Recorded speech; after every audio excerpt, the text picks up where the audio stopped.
Verducci and Harold Reynolds.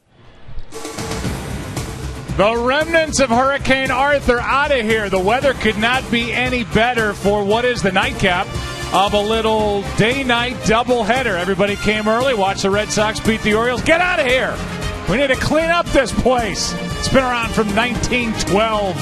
And we got another game coming up in just minutes. Look at the American League East. The Orioles on top by percentage points over the Jays.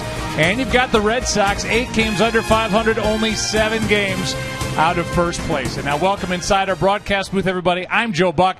That's Tom Verducci. This is Harold Reynolds. We get to start with you.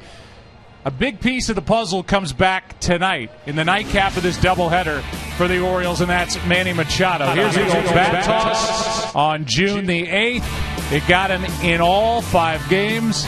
And so while the Orioles went 4-1 during that 5-game absence with Machado out, they get him back, and this is a kid who's just turning 22 tomorrow, and a big piece coming back tonight. Yeah, hard to imagine, only 22 years old. Last year we were talking about the All-Star game. You think about Manny Machado.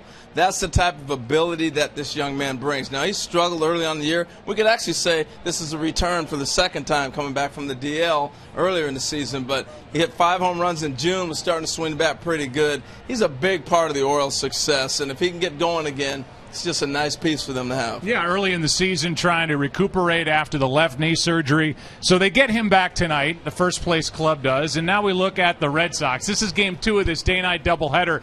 Game number 1, I guess, is kind of what they've come to expect around here.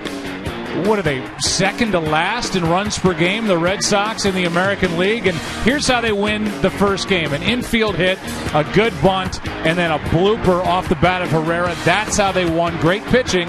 That got it done in the opener of this doubleheader. Little ball. That's the way the Red Sox need to win games. You remember that run-scoring juggernaut from last year, led the league in runs scored? I don't either, because this team is nothing like the team from last year. They really can't throw up big numbers on the scoreboard. That being said, they have the right guy with the ball today. John Lackey takes the ball. Joe, I think he takes the ball knowing it's going to be a close, low-scoring game. Quick game? Hopefully, yeah. Without that offense, the Red Sox could be very quick. They're calling all kids around here at Fenway Park, trying to enhance the experience for kids in this great ballpark. We'll try to enhance your experience. Baseball coming up next.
Fenway Park.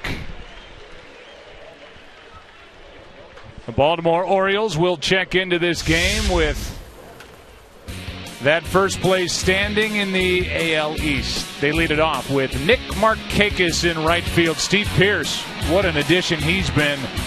He's the DH batting second. Adam Jones hits third in center. Nelson Cruz is in left. Chris Davis is at first base. J.J. Hardy is the shortstop. Manny Machado is back. He's at third base. Then it's Nick Hundley, the catcher. And Jonathan Scope batting in the number 9 spot at second base.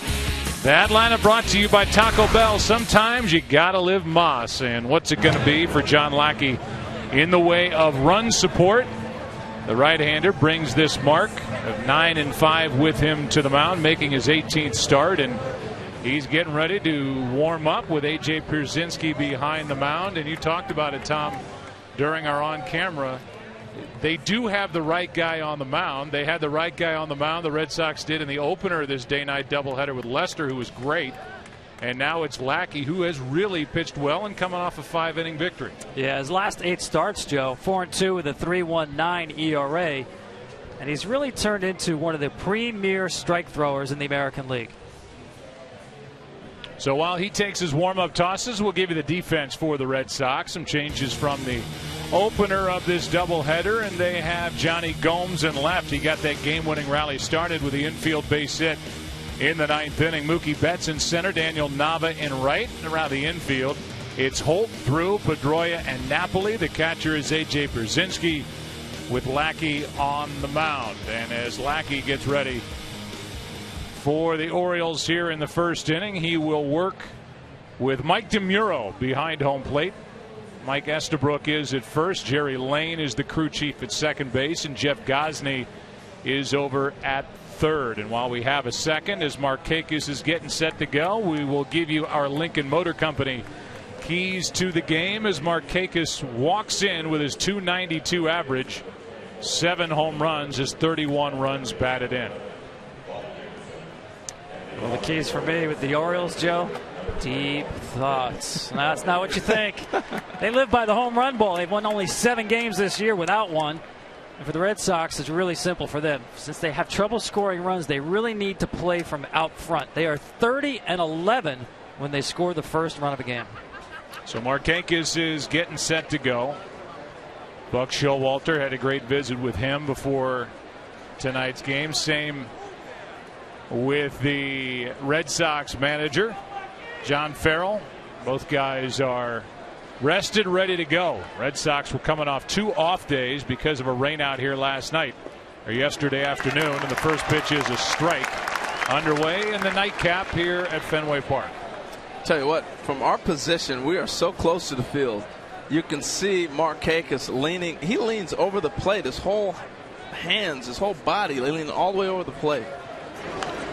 He's tied up there with that pitch a little bit over the inside part, and the count 0-2.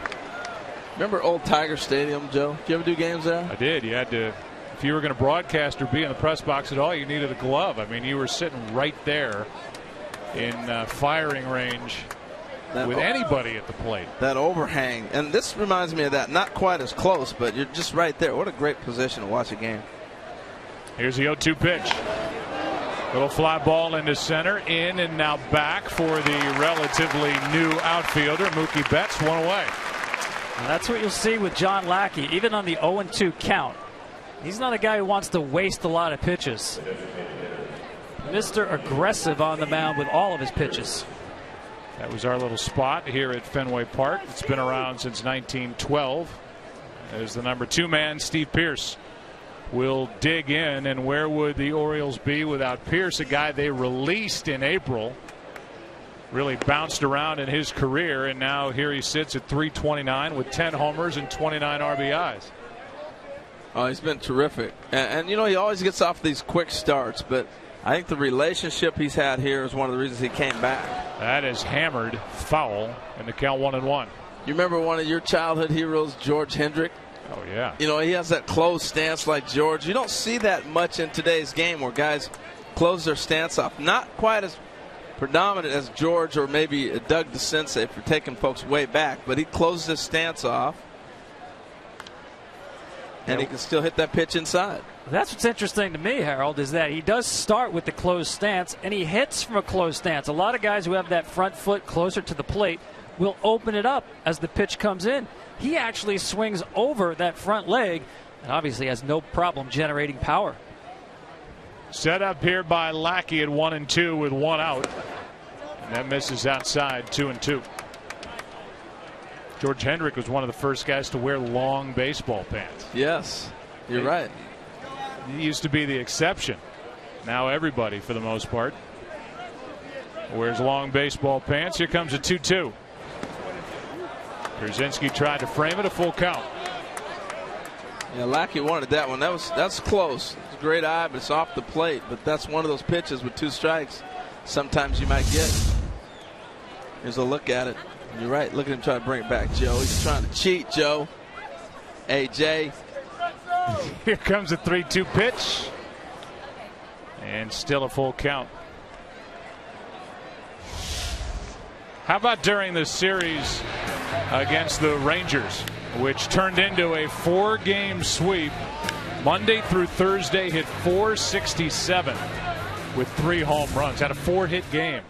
On fire.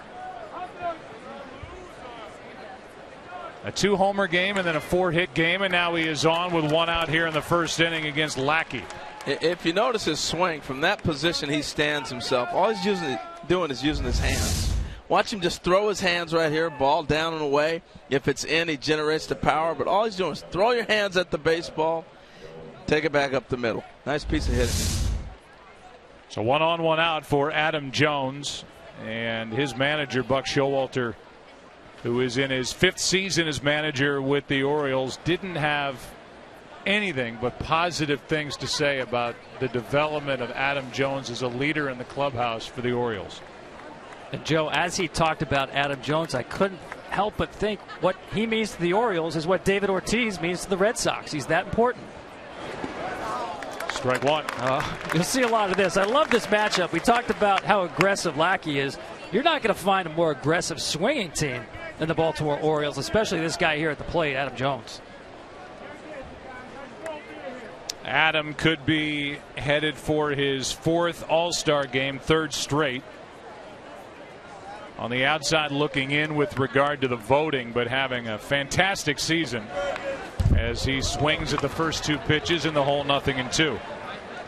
Well, he's going to be aggressive. There's no doubt. He lets it fly, doesn't walk very often, and he's going to be getting his hacks. He went through a stretch of 43 games without drawing a walk last year for an Orioles team that finished 12 games out, 6.5 games out of a wild card spot. But as we go through the rest of this game, we'll size up what's going on in the American League East, where the Orioles sit, and if the Red Sox have a realistic chance here in 2014. The 0-2 pitch. Up there hacking, still 0-2. Lackey really challenging with fastballs. Haven't seen many breaking pitches from him, and usually early in games he'll try to establish that hook and try to get guys off balance. He's really feeling good about his fastball right now. That could be a good sign. First 3 pitches have all been away from Adam Jones.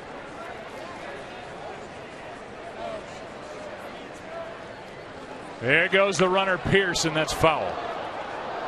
Ouch. Get that guy on his backside.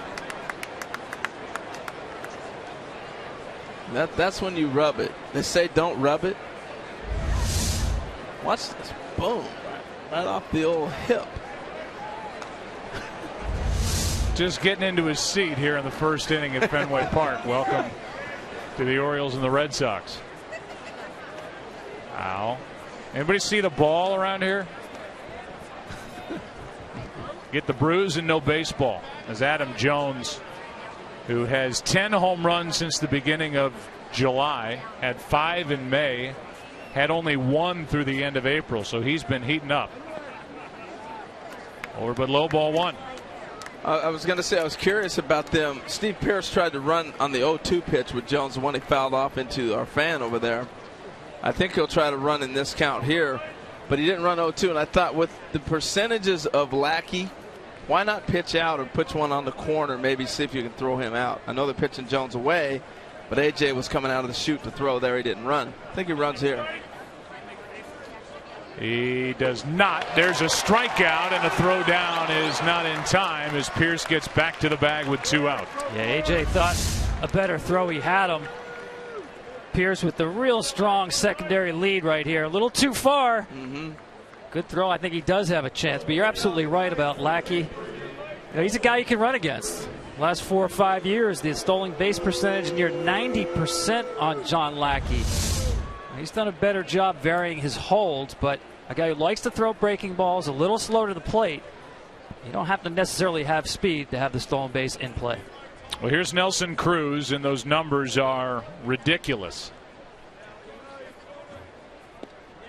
A strike and a good pitch down and away. Cruz with 26 home runs, 68 RBIs on a 1-year, $8 million deal. And while other guys, including the shortstop out there for the Red Sox, was waiting for the great deal, sat out, Nelson Cruz signed his contract. And boy, are the Orioles and Cruz thrilled that he did. Cruz is making money every time he comes to the plate. Yeah, he didn't have to do anything the rest of the year. He's going to make money. It was a nice decision. Plus, he needed to put the biogenesis thing behind him and go play. And he's done a nice job of that, and he's moved on, and everybody's talking about the home runs now and nothing else. And the interesting thing is, Tom, for a guy in Nelson Cruz that was out last year for the last 50 games of the season because of his link to performance-enhancing drugs, he's leading in the vote chase for the DH spot in the American League. What does that tell you? Fans are pretty forgiving, I think, right? Absolutely. It is very interesting. I thought the slugging was there last year. Here's a 1-1. That's into the gap in right center field. Betts is over to cut it off. They are going to hold Pierce at third as Betts made a good play on a double by Nelson Cruz, second and third, 2 out. You know, it was interesting. I watched game 1, and they owned Nelson in the first game on pitches away. The first 2 pitches outside, and he's a guy that could always drive the ball to the right side of the field. And he just went with what they're giving you. And that's the biggest difference with what he's doing this year and any other time. Nice cutting this ball off by Mookie Betts and getting back in. But I thought Cruz's at bat was really impressive. So it brings in Chris Davis. And Davis has been a frustrated hitter. You see the average at 204, and he has really been bothered, it seems, by the shift.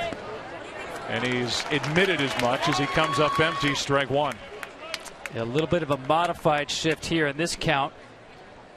You see Stephen Drew, the shortstop. They're not creating that normal triangle you see in right field. I think you're absolutely right here. Look at these numbers. I mean, when that batting average goes down by that much to the pull field, that tells you the shifts are working against Chris Davis. Here's the 0-1. Well, more than anything, he's pulling the ball. He's gotten away from what he was doing so well last year. How many times have we see him hit a home run to left field? And he's not driving that ball the other way, and that's what he's got to get back to. And that comes with work. He's got to continue to work on shooting that ball the other way. 53 home runs, 158 RBIs last year to lead the big leagues. Orioles need him to come back around as he's in the hole now, 1-2. There you go, Harold. I mean, the damage just is not there. You know, you look at the hits and they're down, but to me, as you said, he should be leaving the yard or getting doubles to the opposite field more than what he's done so far this season. Yeah. Now, the other thing I'm noticing is where Stephen Drew is playing him at. We've done a few games with the shift now, and I'm telling you, I don't understand how hitters are not saying he can't sit in the eye right out of the pitcher's shoulder. It's like having a pitcher throwing with a white jersey on. Now he's moved to the other side as he's ahead in the count to probably throw him something off speed.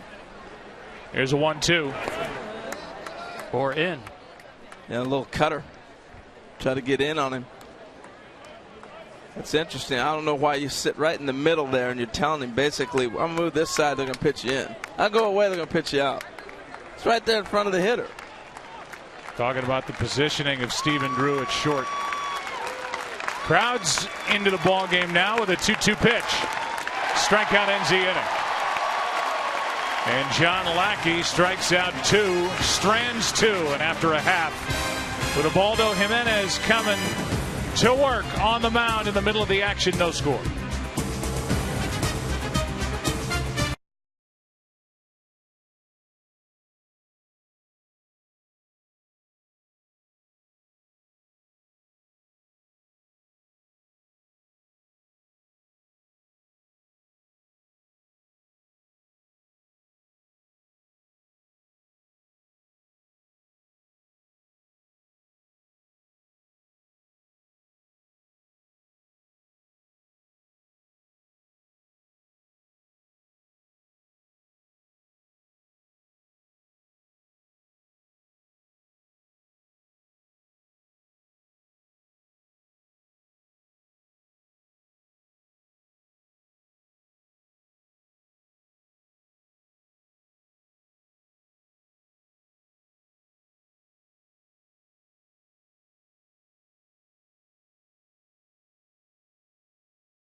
Taco Bell, sometimes you gotta live Moss. They lead it off with Brock Holt, the rookie's hitting .321. Daniel Nava bats second and right. Dustin Pedroia. David Ortiz is the DH. We heard from him in the pregame. Mike Napoli at first. Stephen Drew, Johnny Gomes, A.J. Pierzynski, and Mookie Betts, the 21-year-old rookie outfielder, bats in the number 9 spot. Here's Ubaldo Jimenez, who brings with him a record of 3-8, coming off his best as an Oriole, but just 3 wins after signing a 4-year, $50 million contract with Baltimore. I mean, it's pretty simple with Ubaldo Jimenez. Throw strikes, you have success. You don't, you struggle. And that's the name of the game for him. The stuff is there. It's electric. The guy used to throw in the upper 90s, doesn't live up there anymore. You see that funky delivery, and at 88, he finds strike 1 on Brock Holt. Well, you said it right. That is funky. He's all over the place. Arms, elbows, knees, you name it. It's all coming at you. Leading rookies in batting average is Holt, who watches ball 1 drift down and away. 1 for 4 in the first game of this day-night doubleheader. After a rainout here from a July 4th daytime scheduled start. That misses the count 2-1. Who would have thought coming into 2014, where would the Red Sox be without Brock Holt would be a statement. You know, he has really carried them the bit he's been around. Playing in the outfield, never played there. He's played 6 different positions. He's done it all for him. On top of hitting at the top of the order, hit .320. Well, Jimenez is behind on the count, 3 balls and a strike. Walks are a problem. As you touched on, Harold, the count now full 3-2. So far this season, Ubaldo is averaging over 5 walks per 9 innings pitched to lead Major League Baseball in a category no pitcher wants any part of. Yeah, that's not going to be a lot of wins with that. 3-2. Do it again. Well, we talk about his motion. This is a self-taught delivery. And watch his right arm as he's going to stab the ball behind him. He looks fine here. That's a typical normal delivery, but he stabs that ball behind him, reaches behind his back, kind of hooks his wrist a little bit. There is a lot going on right there, and that's why it's so difficult for him to throw strikes. That is a self-taught delivery. He actually changed back in 04. He did it himself. Here's a high fly ball into shallow right. Markakis drifts back a couple, 1 away. You know, he was a guy back in Class A ball who actually fractured his right shoulder. And to try to generate velocity, this is what he went to, getting a longer arm action and hooking that ball behind his back. Now, that makes it very difficult to repeat that delivery. And if you talk about consistency throwing strikes, well, that's synonymous with repeating your mechanics. And that's always been the bugaboo for Jimenez. Batter now is Nava against Ubaldo, who came up with the Rockies in 2006, was 4-4 in 2007. Made a start against the Red Sox that year in the World Series.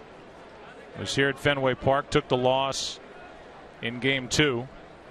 19-game winner in 2010, threw a no-hitter that year, traded to Cleveland, and now first year with the Orioles as the count goes to 0-2 on Nava. Well, the thing about it, too, Tom, is that it's live or die with his motion. You know, that's what makes him so tough, is the deception. And it's also the problem that he has keeping it all together to throw strikes. As you look right there, is low percentage of strikes. He came back behind on the count to Holt. And now he misses inside with ball 1 to Nava, 1-2. Yeah, I think that's the other side of the coin. It is so different and his stuff is so good. When he's on, he's very difficult to hit. I think he looks a little better tonight with his mechanics. I'll tell you why in a minute. Before I referred to him stabbing the ball behind his back, where he'll just leave the ball there and then pick it up. He has more of a swing tonight, and I think he did this in his last start as well, where the ball is not stopping behind him. More of a Lincecum type swing than a stab. We just shut down the Rangers on Monday. 8 innings, no earned runs, 4 hits, and a 7-1 win. His best. Whew. Nice Nava change. wouldn't chase, and the count goes full. Well, I love this vantage point we sit at. You can really see the pitch as well. You know, the difference between the fastball and the changeup. A lot of times when we're off to the side or you're up higher, you can't tell. You can see it here. Great movement on that changeup. 3-2 pitch now is outside, a 1-out walk. So he had Nava set up, lost him, had fallen behind Holt, came back and got him, 1 on, 1 out. There's Dave Wallace, we've shown you a couple of times, pitching coach for Buck Showalter. Here's Dustin Pedroia, who will dig in, hitting .282. Got hot. He was at around 260 when we saw him last time. So he got hot. Jumped that average up there. I'm a 300 hitter, Harold. Don't forget it. He'll tell me every time I see him. The laser show. 7 out of 16 in his career against Jimenez. You know, the one thing I've seen with Pedroia, he's starting to shoot that ball to right field a lot. Watch some bloopers fall in. Watch him shoot some ground balls through that 4-hole between first and second. So he's now starting to use the field a little bit more. To the third baseman, Machado. They get the force and the double play. Nicely turned by Machado to scope at second base. In frustration for Pedroia after 1 at Fenway Park. Orioles and Red Sox, no score.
Sometimes you gotta live Moss.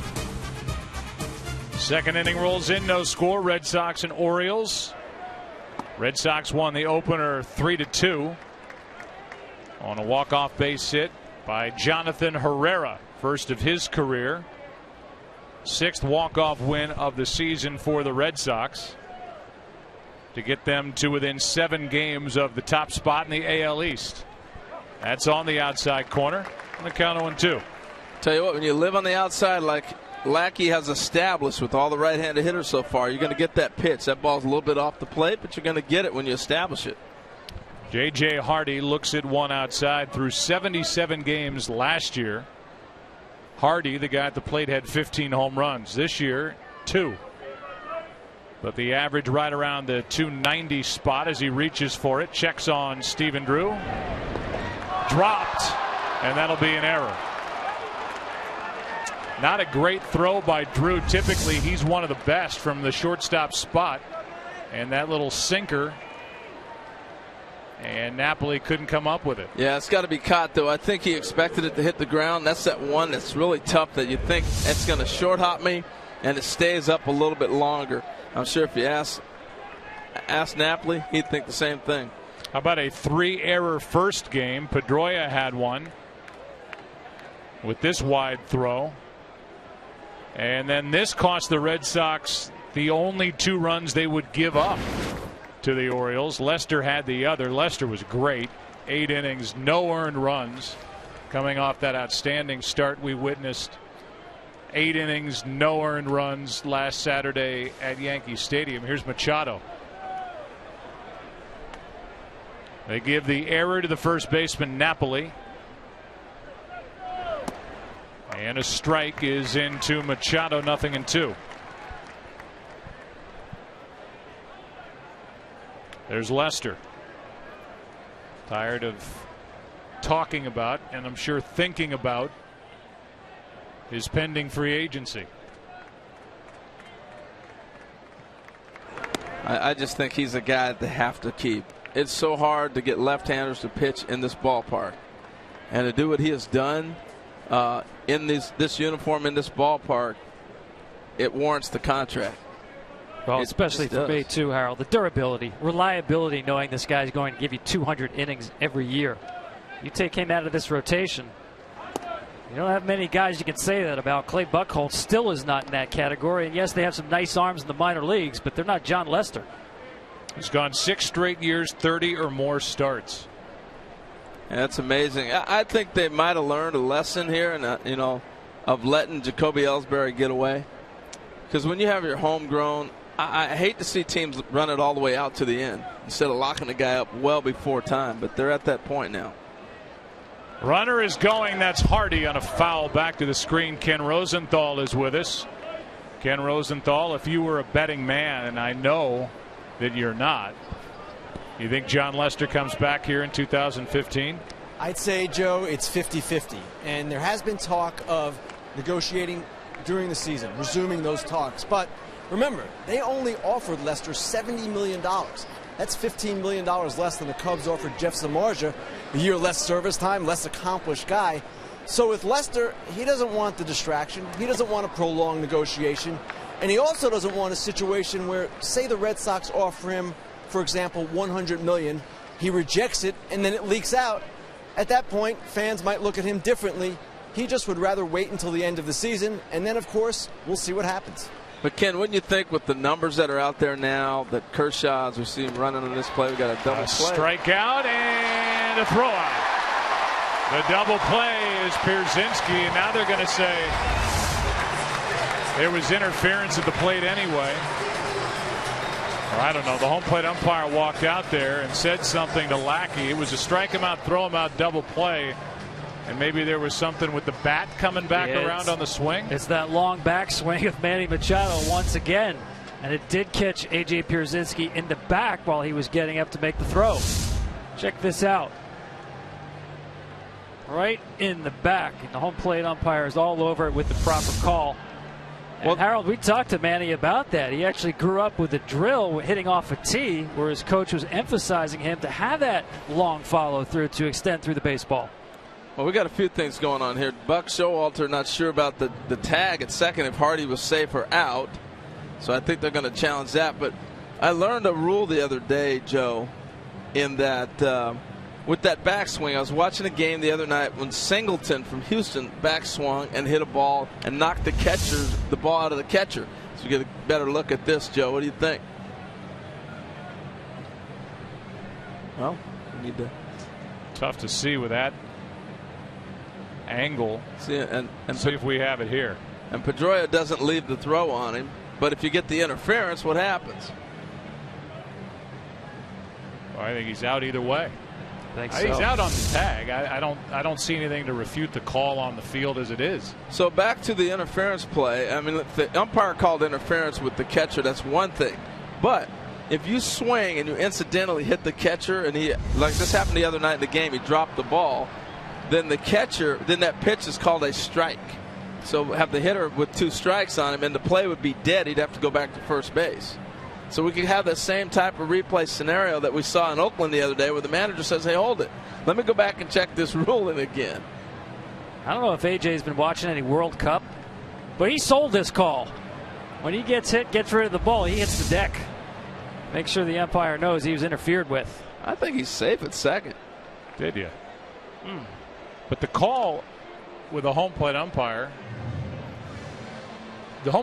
saw the contact with the bat and the back of A.J. Pierzynski as he's making his throw down to second base. He walked out there, made a sign, but the challenge by Buck Showalter, it's obviously close enough where they're giving us multiple looks in New York to see if the tag did indeed get on the leg of J.J. Hardy before he got to the second base bag. Well, and the difference with Pedroia's tag, he swipe tags him, he doesn't stay with him. He's safe right there, I think. If he stays on him, clearly the body was out of touch with the base. If he keeps the tag there, there's no dispute he's going to be out. But with the swipe tag and the time he hit him with, I'm not sure he didn't beat that. No, I'm with you. And you could see he came off the bag, and I don't know if you can determine whether the tag was still on the leg. My question is, did the home plate umpire, in fact, call interference? Well, that's my question. Well, why would you challenge the play at second if you win? Yeah, because it's negated by the interference. Yeah, because there's 2 things that happen. If he called interference, then the runner is automatically out. If he says it's incidental contact, then it is a strike, and the runner goes back to first. So either way you look at it, they would be benefiting from this. So clearly that's different. Let's listen to the home plate umpire, Mike DeMuro.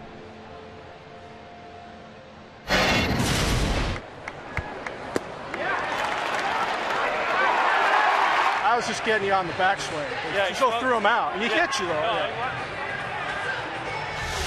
Well, he saw it. He made the call immediately.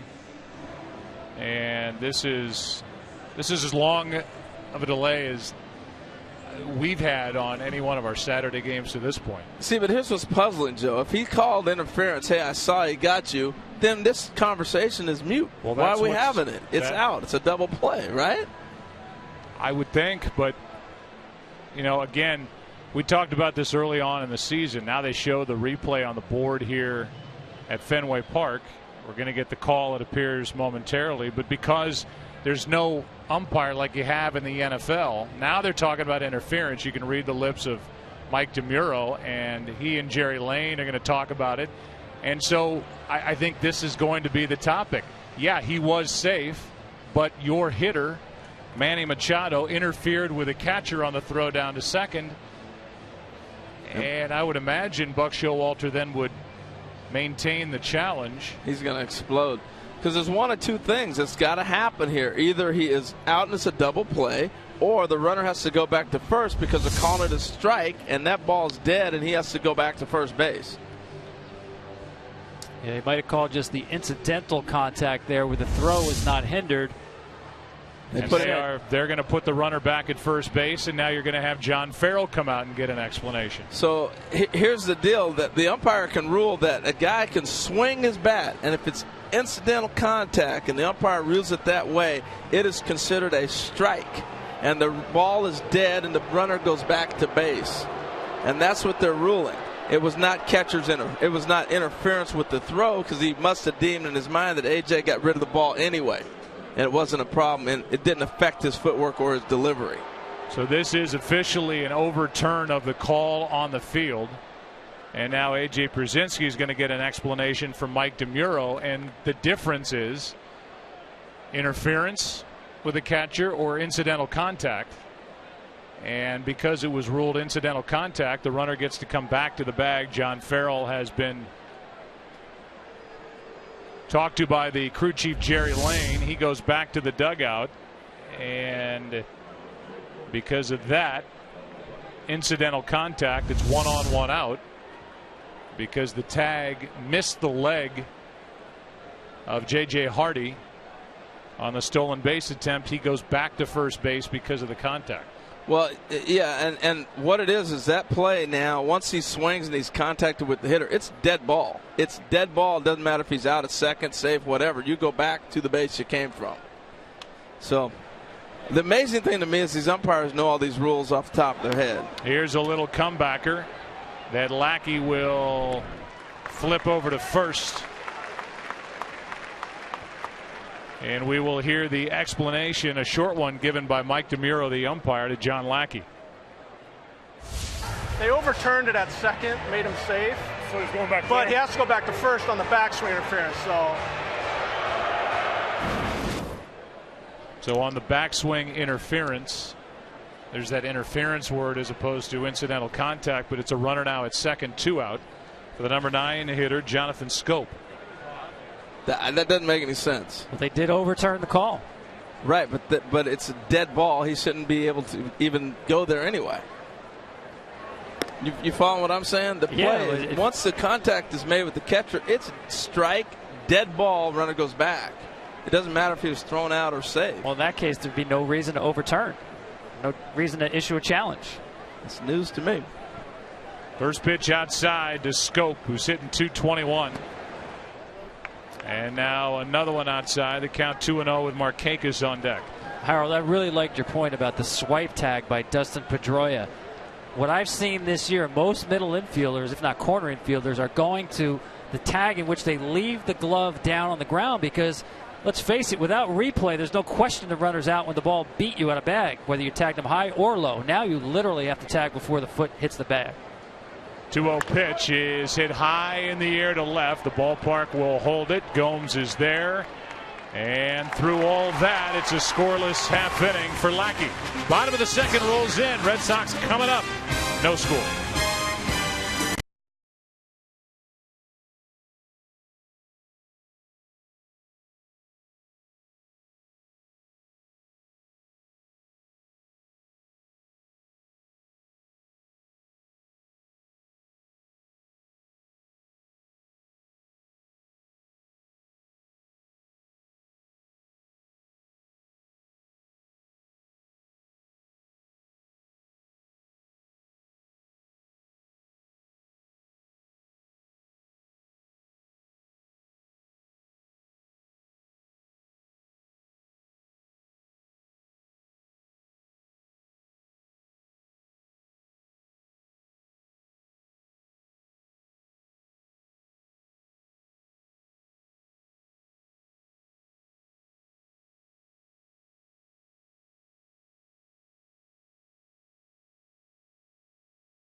Lincoln Summer Invitation. Visit your Lincoln showroom today.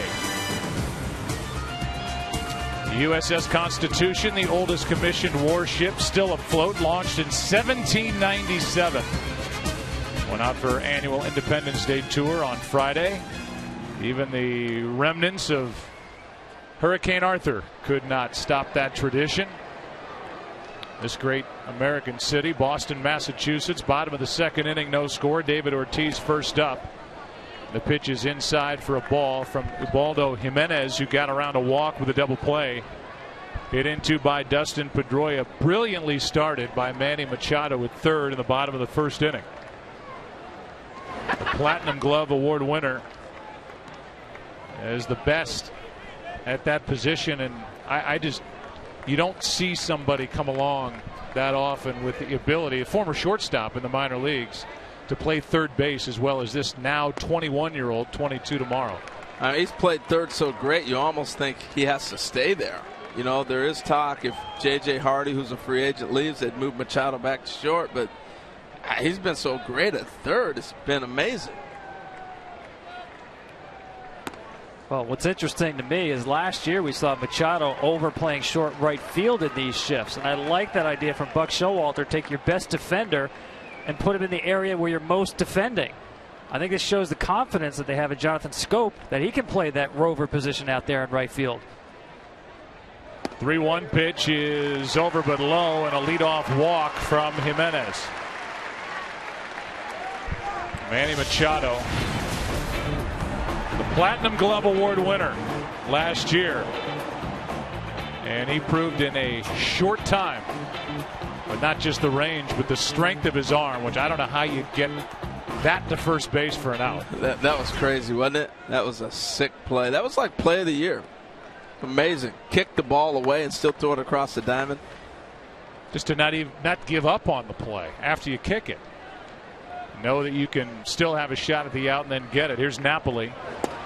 That's on the inside corner. I started to say, guys, that when they had the overturn on the challenge in the top of this inning, what's a shame is that the fans at the ballpark have no idea what the call is. And we were told in the seminar before the season started that they were going to have the public address announcer, which I thought was virtually impossible, try to go through and explain exactly what the call is. That would have been a great example of a tough one to get through. We were stammering around up here in the booth as it was. Instead of having a microphone on an umpire like they do in football, where you can alert the paying customers at the venue as to what the call was and why there was a runner at first instead of 2 out, nobody on. I'm with you. I mean, it enhances the game. Everybody's going to know what's going on. I think it's so important that they move to that. The replays, we've watched them make adjustments along the way. This is one I think we have to make. 1-2 on Napoli, and now he fights it off foul to keep it 1-2 against Jimenez. What do you think, Tom? Absolutely. I mean, listen, I think John Sherholdt said it best when he went to replay. He said, listen, this is really a 3-year process here. We don't expect we're going to have a perfect system in the rollout of the replay system. And I'm with you, Joe. I'd like to see that change. I'd like to see the manager coming out of the dugout and not wasting time. If you leave the dugout, that should be a challenge. We need to address that as well. Another 1-2 pitch is outside, 2-2. All in all, I'm curious, Joe. You like replay? I do. Yeah. I think it's these calls, especially as we get into the postseason. So much can change on one call. Get it right. Yeah. If you have the opportunity to get it right. There are wrinkles that need to be worked out, but yeah, it was long overdue in my opinion. 2-2 pitch is chopped foul. Well, I'm glad they put it in during the regular season. I just didn't think it was fair to say, all right, we'll have replay in the postseason. Well, hold it. There were some clubs that had plays that happened that might have put them in the postseason. You know, so I love the fact that they did it all season long and not just in the postseason. There are the overall numbers. Wow. Orioles now at 50%. 547 challenges and a strikeout for out number 1, the first of the night for Jimenez. Well, speaking of challenges, you don't see Jimenez go up in the zone too often. But got that one over the hands of Mike Napoli with some mustard on it. So 1 on, 1 out for Stephen Drew, who homered in the first game of this day-night doubleheader for one of the 2 early runs before the Red Sox won it in the bottom of the 9th inning on a hit by Herrera. Well, Stephen's been playing about a month now after the long layoff, holdout, whatever way you want to look at it. It looks like he's starting to get into a little bit more of a baseball groove. He's got a long hole to dig out of. So it's about, what, late March now for Stephen Drew? Everybody else mid-season on top of their game, sharp. Pitchers have their stuff, batters have their batting eye, and he's still trying to round into baseball shape. Hitting 145 as he falls in the hole here, 0-2. Tell you, Tom and I got a chance in game 1 to see Manny Machado and sit with him for a minute and talk about it. Talk to him about coming back from his surgery and catching up to everybody and how difficult that challenge was for him, a guy who went to spring training and went through all the workout. That's a strike over the inside corner. Good tailing pitch, 2 out. Back-to-back strikeouts for Jimenez after the walk. You know, obviously we had that conversation, not because we were sitting in the Oriole dugout, but Manny was still serving another game suspension. You see that ball in the black there. We were able to have that conversation with him. That's that good two-seamer. You mentioned it, Joe, at the top. Jimenez was a guy came up to the big leagues throwing 96, 97. Now it's pretty much sink or split, and that was a perfect two-seamer inside corner. Batter now is Johnny Gomes, who was a pinch hitter and got the rally started in the 9th inning earlier today with an infield hit that he hit to deep short. Takes outside and low, ball 1. The numbers for Jimenez, if Buck Showalter had any uncertainty as to which way he was going to go with his 2 starting pitchers in a day-night doubleheader, the numbers made the decision that much easier. That's a strike. Jimenez 0-5 with an ERA of 10.5 during the day this season. 3-3 with an ERA of 2.5 at night. That day's not very good, huh? Day's not good. Wow. Can somebody explain that to me? How do you explain a split like that? Crickets. Nothing but crickets. Wow. There's one outside, and the count goes to 2-1. I don't know. I mean, obviously you always say you see the ball better in day games.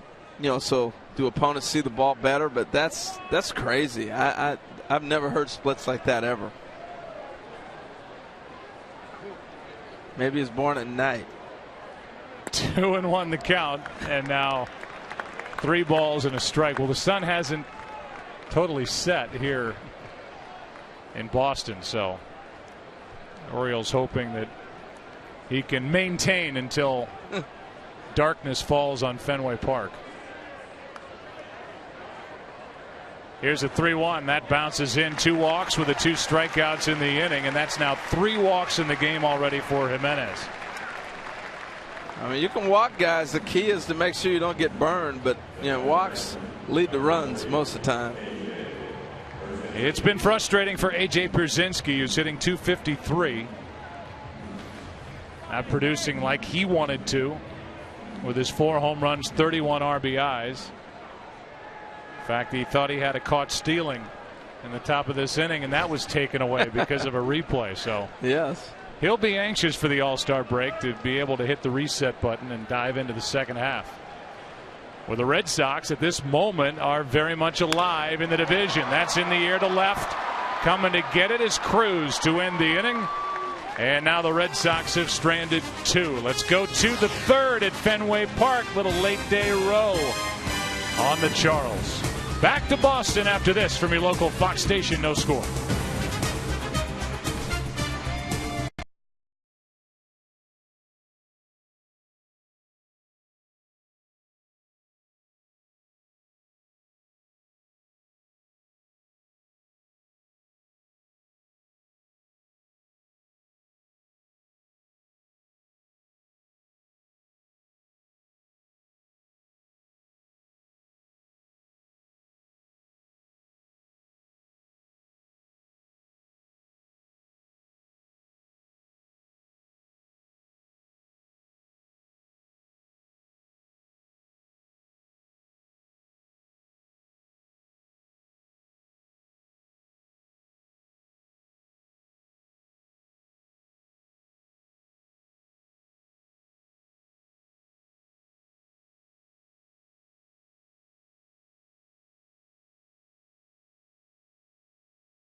Ball, but on one night they all happen in one place. Coming up, the 85th All-Star Game, Tuesday, July 15th at 7:30 Eastern, 4:30 Pacific on Fox. Fox Sports 1's All-Star coverage begins at 4:30 Eastern live from Minneapolis. We go into the third inning, no score and a strike to Nick Markakis. Top of the order for the Orioles, Markakis, Pierce, Adam Jones against John Lackey, who pitched around 2 hits in the first inning and pitched around an error last inning.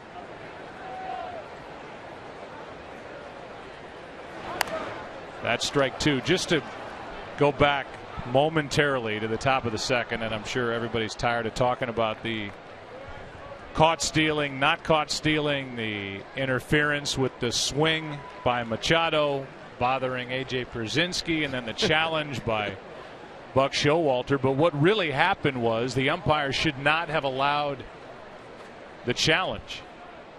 Here's the 0-2 pitch. It's inside. If in the umpire's judgment, by the way, it's 6.06 C, and the umpire saw it, that there was contact between the bat and in this case the back of A.J. Pierzynski, at that moment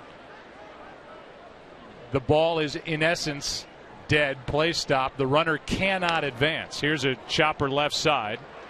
True hop for Holt, one away. If a batter strikes at a ball and misses and swings so hard he carries the bat all the way around and in the umpire's judgment unintentionally hits the catcher or the ball in the back of him or in the back swing, it shall be called a strike only, not interference. The ball will be dead, however, and no runner shall advance on the play. So Buck Showalter had to use a challenge, but the umpires knew there was contact with the bat and Pierzynski. At that moment, the play at second base doesn't matter. The runner goes back to first, 1 out. Absolutely. Here's a strike into Pierce. And since he had 2 strikes, it was the third strike. He'd have been out, and the runner could not advance. The other part of this that was so crazy is that they could have called interference, and the runner is out stealing. So you get a double play out of it. Those are the 2 ways they went. So what they ruled, I didn't totally understand. With 1 out, nobody on, strike 2 on Pierce. And I think they got it right in terms of leaving the runner at first base. But Joe, you made a good point about Buck Showalter's challenge. Now he has 1 more successful challenge left. He should have 2 successful challenges in his pocket. 0-2 the count on Pierce, who singled his first time up. Game break coming with Kevin back in the studio with Pierce at the plate here and Adam Jones on deck. We will at some point, when we have a moment, go through the recent travels of Steve Pierce, who has been seemingly everywhere on and off rosters across baseball, but he has found a home. Did you say a moment or an hour? Here's the 1-2 pitch. That's down and in, 2-2. He gets points for his perseverance and believing the Orioles that they would bring him back. He refused a claim that was put on him by the Toronto Blue Jays, knowing that he'd get back into the Orioles organization, and it has paid off for both sides. Released in April, a red-hot June. He strikes out for out number 2 here in the third. And it's game break time. Here's Kevin Burkhardt.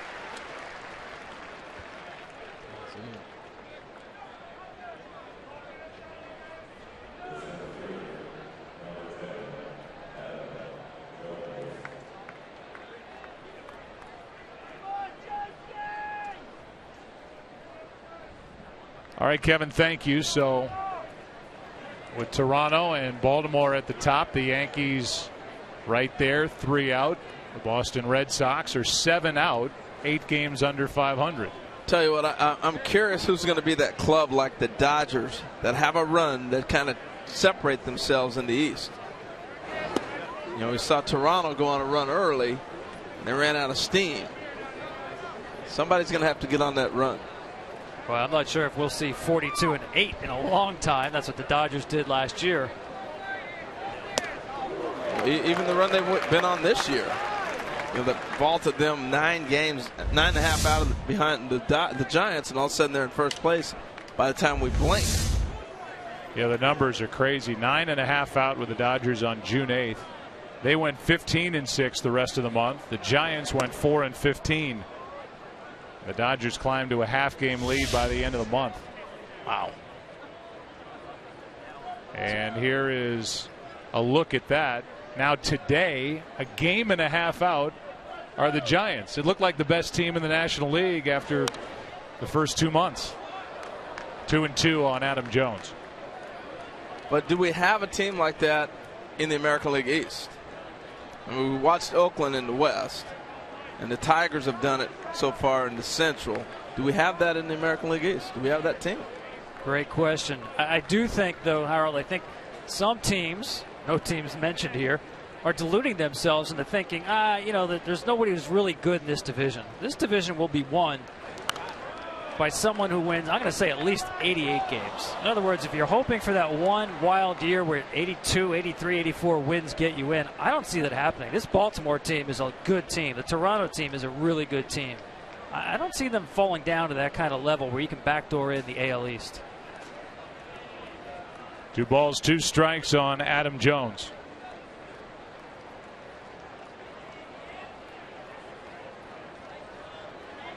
If we get the chance, we'll check in with Ken Rosenthal. 2 out, nobody on. 2-2 pitch from Lackey. That's right back up the middle. Lackey got out of the way of a hot shot off the bat of Jones, a 2-out hit. And while we're talking about the AL East, and look at this replay of the base hit to keep the top of the 3rd alive, let's check in with Ken Rosenthal. Joe, when we talk about the East, let's not forget about the Tampa Bay Rays.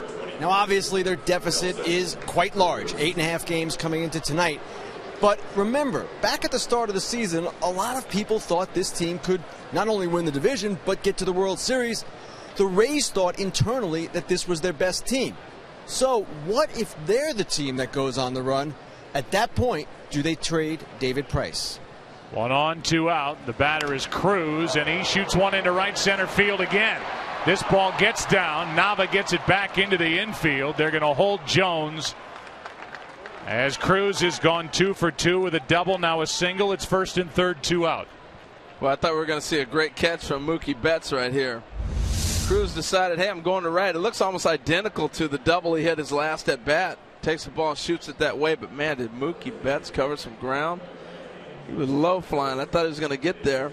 Nava, nice job. The angles were set up perfectly to cut that off. Nice play out there in the outfield. So the inning comes down to Chris Davis again. I don't know that I can buy Tampa Bay going on that kind of a run with that lineup that they have. I just don't see them having the sustainable, consistent offense despite the horse they have at the top of their rotation. I'm with you, Joe. You got to hit in this league. I know there hasn't been a lot of offense, but you still got to hit in the American League. Well, I'll make it unanimous. I don't see it. There goes the runner. Cruz will take second, uncontested on strike 1 on Chris Davis. That is one thing the Baltimore Orioles will do on you better than any other club. 1st and 3rd, without that fake the 3rd throw to 1st move anymore. They're going to take off and take their base immediately. That wasn't even that good of a jump. The Red Sox conceded the base there. Yeah, I'm with you. I think if Brzezinski comes up and throws, they get the out. Here is strike 2 on Davis. I think we look at that again. I think they wanted him to throw to second. Boy, that says a lot about what they think of the way Chris Davis is swinging the bat. If they're trying to go 1st and 3rd and steal a run. Look at where the defense is aligned and where the third baseman is. Cruz is looking in saying, go ahead and throw it. And I really believe that they might have been thinking they might be able to backdoor a run there. But you're right, Joe. That says a lot about Davis. Struck out his first time, set up here, and he strikes out again. Frustration continues for Davis. 5 strikeouts on the night for John Lackey. Bottom of the 3rd rolls in. Red Sox will bat. No score at Fenway Park.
here in 2014. Well, first of all, I never lose sight. They let me manage them. It's their game. This is about the players, and sometimes the best managing you do is the managing you don't do. This is a group that's very easy to trust because they care, and they care about doing the things that really matter. Hey, thanks for your time, Buck. All right, guys. Thank you.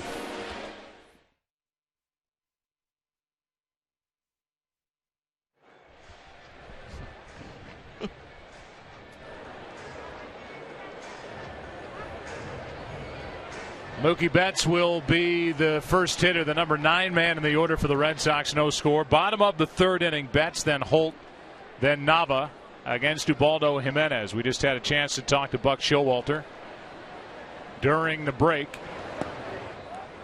Orioles picked the right guy when they tabbed Showalter to take over in the dugout at the end of July 2010.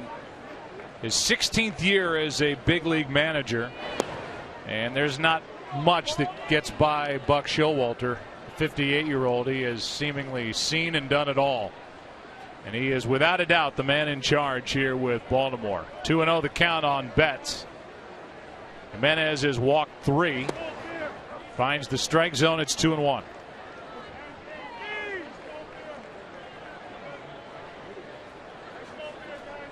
Mookie Betts, I know we've talked a lot about this young man. That's foul. 2-2 in the short stint. I think the most impressive thing that I heard about him is not the high batting average or a little power for his size, but the bowling. He averaged 225 in high school as a bowler and had college offers to go to school as a bowler, Joe. Here's a 2-2 pitch. He chops one the other way, and a great pickup by Davis. 1 out. Davis, who got a start at third base earlier in the week, just made a fantastic pickup on a short hop. Well, you call it, Joe. Sometimes you don't have time to field the good hop. Sometimes you just got to hang in there and field the bad hop.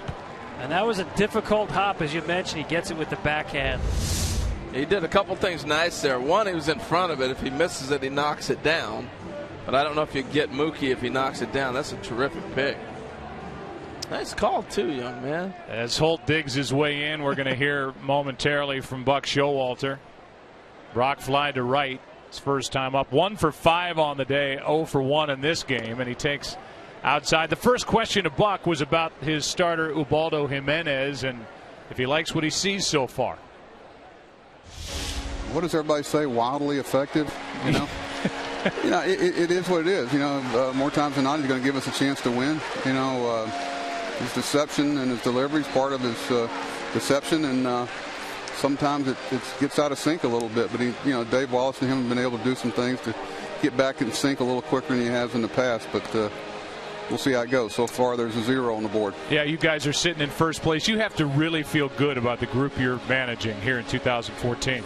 Well, first of all, I never lose sight. They let me manage them. It's their game. This is about the players, and sometimes the best managing you do is the managing you don't do. This is a group that's very easy to trust because they care, and they care about doing the things that really matter. Hey, thanks for your time, Buck. All right, guys. Thank you. Buck talked about the incident with Manny Machado earlier in the year and how that was pretty much handled within the clubhouse with that bat throwing incident on June the 8th. Then the suspension as Holt draws the 4th walk from Jimenez on the night.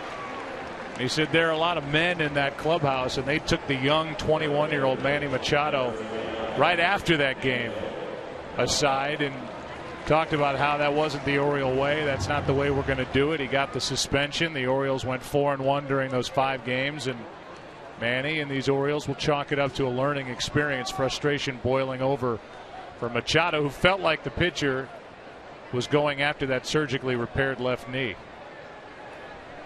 Well, Buck might not want to take the credit, Joe, but to me that's a great reflection on the manager. When you have your peers, the players' peers, police their own clubhouse, to me that's only done when the manager has control of that group, and that's the way you want it.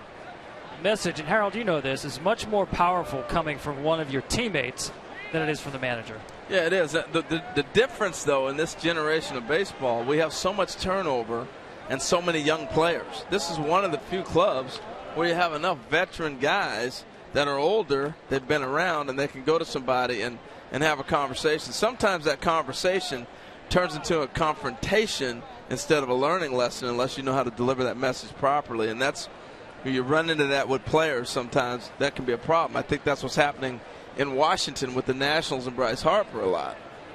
The message and the tone of it is not being received properly like it was here.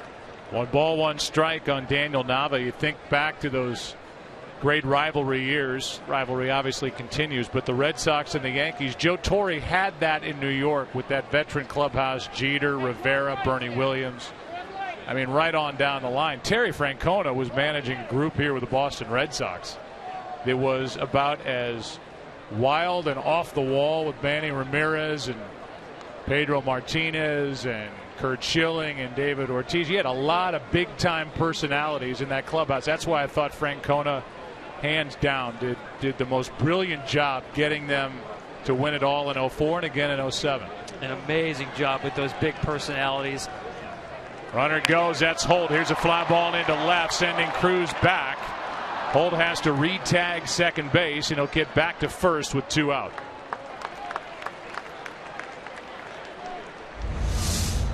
Well, here's Holt, and you talked about the re-tag. When you touch the bag and cross, you have to come back and retouch that base and go back. You can't cut in front of it and go back to the base you came from. So that's what Joe's talking about for some of you youngsters out there about re-tagging. They're going to appeal. They're not going to catch Jerry Lane on that one. He was watching that all the way. Interesting decision, though, to run the hit and run. It's generally not a high percentage play when you have a guy on the mound like Jimenez who's had such trouble being around the plate. Well, I think he was running on that play, though, Tom. Sometimes it turns into a run and hit, you know, where he had a good enough jump, I think, to maybe steal that bag. And we talked to John Farrell about that. With this team he has, the times they've had trouble scoring runs, and you'll see clearly the tag on the way back to first base. And the off infielder and the umpire, so many times that ball's hit right there, the second baseman is watching to see if he's touching the bag, and you see the umpire stand there right there with you. So you have an assignment to not just be standing there and admiring the play, but actually watch and see if he touches that base. But I do think John Farrell does have to play a little more small ball. He won the first game with the bunt to set up the winning run, starting some runners. Yeah, I agree, and I think the sad thing about the game that we're playing right now, people have been getting on its case for that. You have to adjust to what you have. It'd be nice to think all your 5'8" players are going to hit home runs. I mean, this is one of the smallest teams in baseball. Here's one of those guys, Dustin Pedroia. He certainly plays big. First pitch was outside. He's hit 4 home runs. Power and the production down. The average right around the 280 mark. Bounced into a double play his first time. That's inside. And the count goes to 2-0. Here are the heights and weights. Not that typical look in those statistics of a team that's going to play at Fenway Park and just pound the ball. Maybe it was just a coincidence, but remember that Little League team on the field for the national anthem? They made sure they were dressed in road grays, just so you didn't confuse the real Red Sox with the Little League Red Sox. 3-0 the count.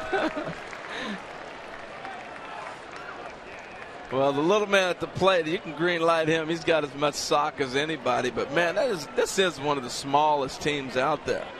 It's incredible. Waiting for a 3-0 pitch, and that's a high strike to keep Pedroia at the plate.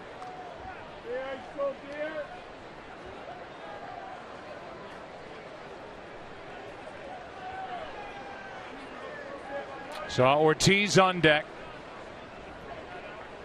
Pedroia trying to present him with a big RBI chance. Runner goes on ball 4 inside. 2 on, 2 out.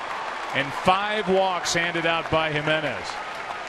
Well, that's where he's been at, right? About average for him, 5 walks. Yeah, usually it takes 9 innings, though. Not 7 outs.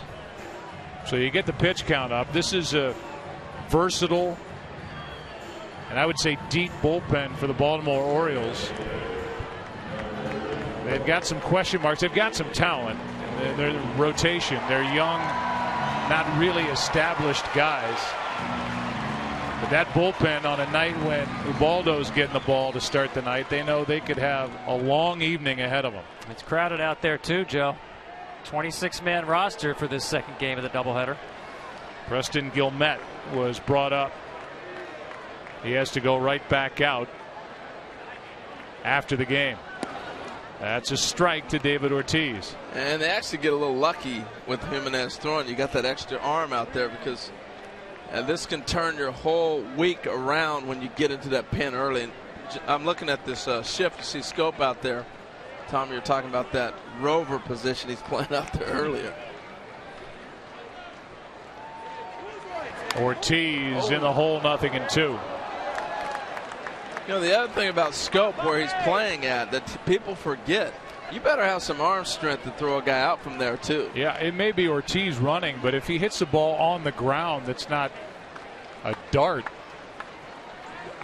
Ortiz or anybody has got a legitimate chance at beating that play at first base. I mean, you're almost as far, I would say, as a shortstop or a third baseman is from the base if they're in their normal position. That's how deep he's playing. You go to the right or the left, and it becomes a bang-bang play. To his right is a base hit, even if you field it clean.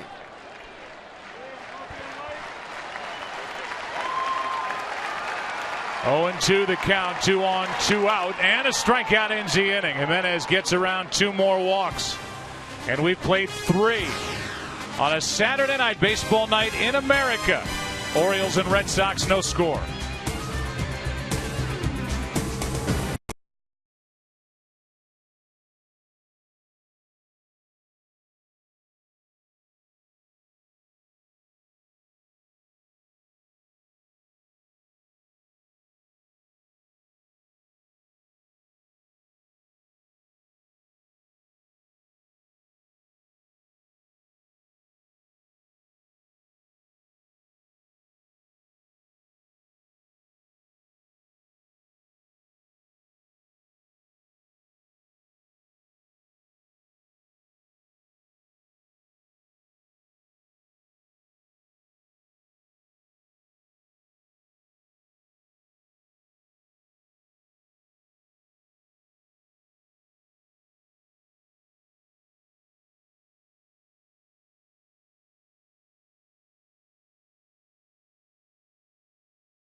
The official beer of Major League Baseball. Here's to Budweiser.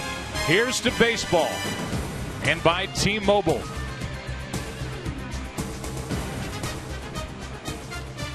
Beautiful night.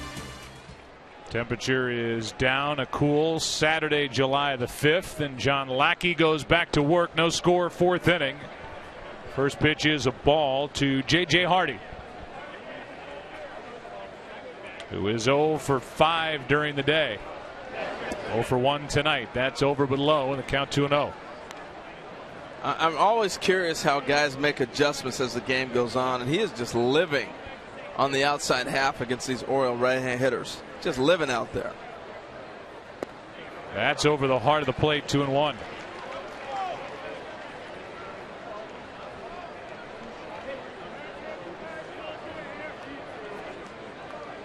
Three fastballs to start the at-bat. And now a 4th catches the corner outside again, 2-2. Oof.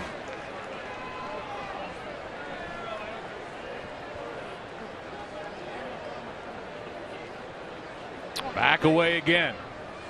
And a strikeout is the 6th of the night for John Lackey.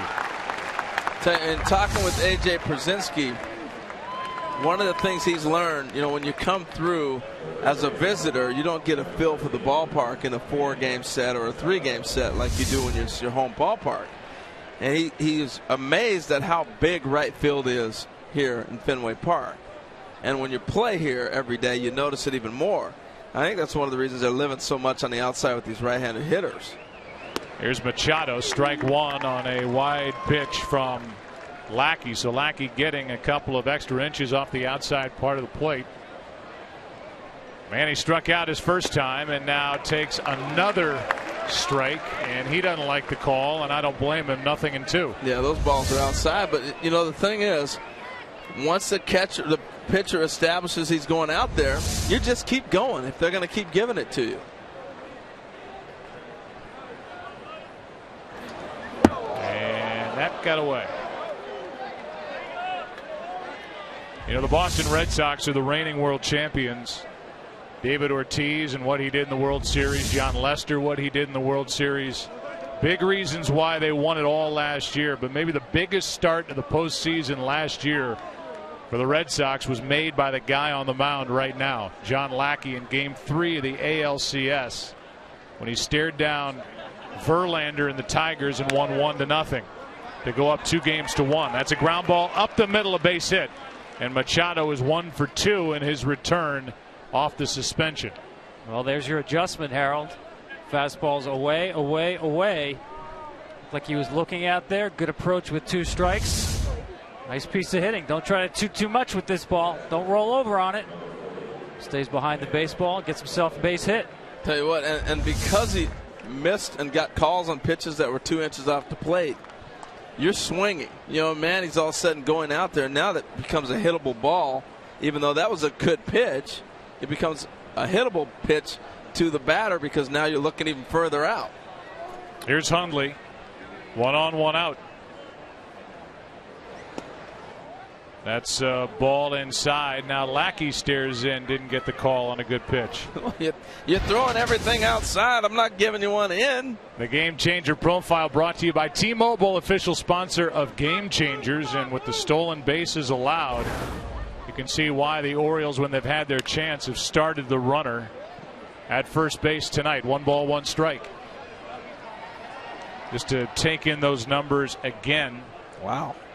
2011 through this year. He missed 2012 recovering from Tommy John surgery. 88% are the potential base stealers.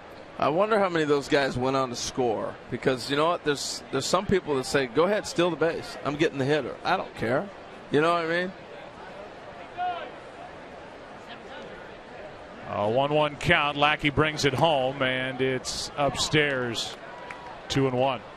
He relies a lot on varying his counts by holding the ball instead of having good footwork to hold the runner. Right there we saw him hold a long time. Even held you, Joe. Here comes all of us. Another fastball away. This ball is flied into left center field. Betts is on the run, back at the wall. It's gone. A home run for Nick Hundley. That's his second of the year, and it's 2-0 Orioles on top as Hundley, the catcher for Baltimore, puts him out in front here in the 4th. Wow, that ball was torched. My goodness. Got in that little Bermuda Triangle out there and just kept going. Well, I said fastball away. It wasn't away enough, and I'm with you, Harold. If you're going to stay out there as much as John Lackey is as a hitter, you start looking out there, expecting the ball there. That's a 2-seamer, runs back over into the barrel of the bat. And way out of here, over the 379 mark in center field. That's a strike. And it hits off that pole with a screen in front of it, way up over the wall in center. Here's Scope. The count 0-2. See, and I think sometimes when you start worrying about base runners, this is another part of the game that you take the pitcher out of that rhythm. That's in the air to right. That ball's going to get down for a base hit with 1 out here in the 4th inning. 3 straight hits And Nick Hundley has put the Orioles on top. For more on Nick, let's go down to Kenny. Well, Joe, he spent 7 seasons in the Padres organization before the Orioles acquired him for left-hander Troy Patton on May 24th.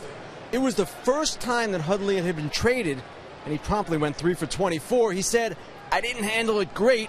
Externally, I was okay, but internally, I was pressing for sure, trying to do too much." Harold, quite understandable. No doubt. I mean, that, and we see guys that get new contracts as well. They get off to slow starts trying to impress everybody and do more than you're capable of doing. Here is Markakis. He takes a strike on a ball that Pierzynski drops. Strike one. I guess you come to expect home runs from the Baltimore Orioles. They're number 2 to Toronto in all of the major leagues. They led the big leagues last year. A big reason why was the year that Chris Davis put up. Over 200 home runs a year ago, and they had a record-setting, at least franchise record-setting, month of June in the home run department with 46. Counts 0-2 now on Markakis. Yeah, it was amazing looking through their numbers and how important the home run has been to this ball club. I didn't realize they relied on it that much.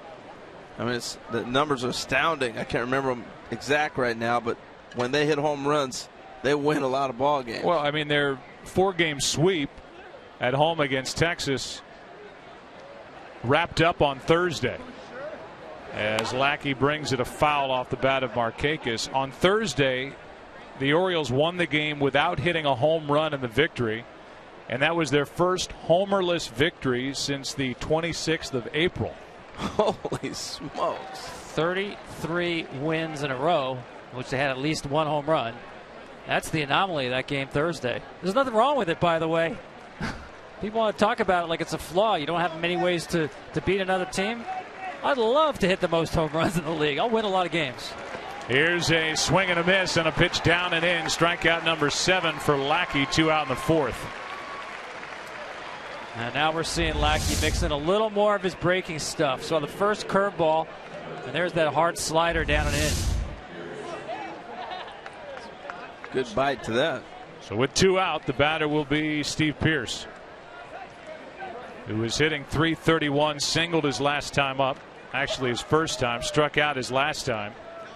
The reverse of Adam Jones, who waits on deck. You know, we always talk about somebody's got to have a career year, or certain players do, if you're going to be on a club that wins it. I mean, the numbers he had on that board right there, he's been putting up are incredible. 331, 10 from a guy you're not expecting to get anything from. That's a nice story that he came back and all those things, but were you expecting this kind of production? They had never released him in the first place. They thought they were getting this. And it comes, as we said, in at least first half where Chris Davis is struggling for that home run stroke. Nelson Cruz with his 26. That's over but low. The count 2-0. Joe, you were talking about his well-traveled. I mean, I remember him from the Yankees. Tom Verducci's got the list in his hot little hand over there, ready to knock the world out with where this guy has been. I'm checking my math, Joe, to see how many places he's been in a matter of months, not years. 2-0 pitch. Good breaking ball from Lackey. Strike 1. There it is graphically. Wow. You say it. Just read the bottom one. In a 10-month span from 11 to 12, he changed teams 6 different times. And we're not talking big free agents or a big trade. We're talking about a guy who's been on the fringes of the game. That is hit hard left side. Holt makes the play, and the inning is over. But in the inning, a team that scored 45% of their runs via the home run ball gets one from Nick Hundley.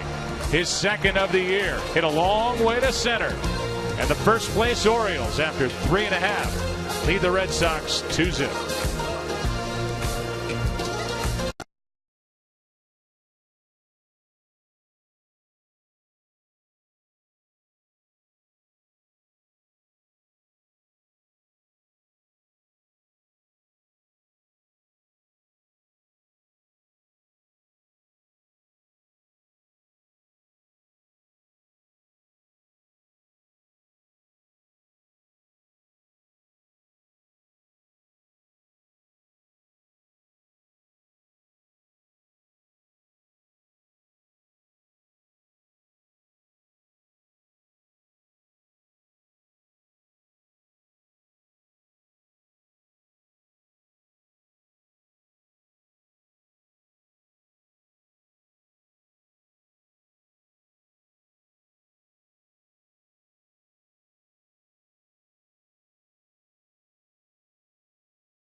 Sox now down 2-0, looking for their first hit of the night. But Jimenez has been in trouble because of his 5 walks.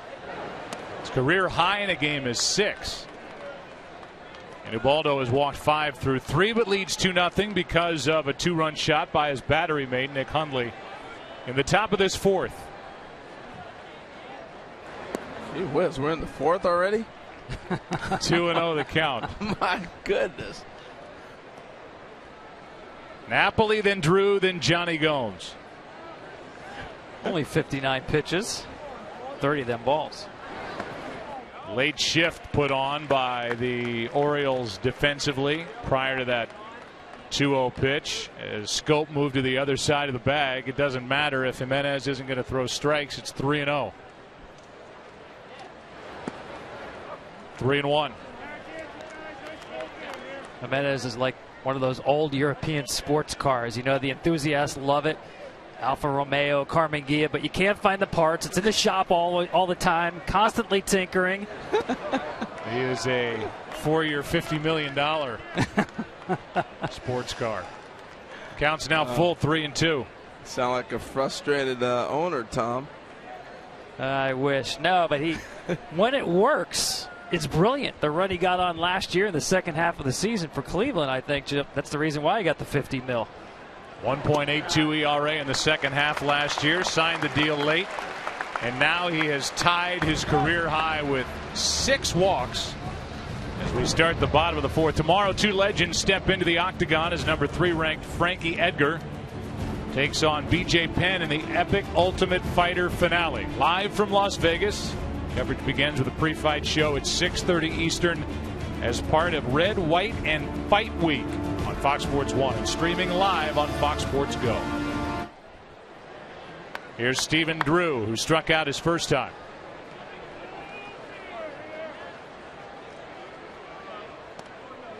That's high, and that will bring Hundley out from behind home plate to talk to Jimenez. I almost think that he should pitch out of the stretch every time.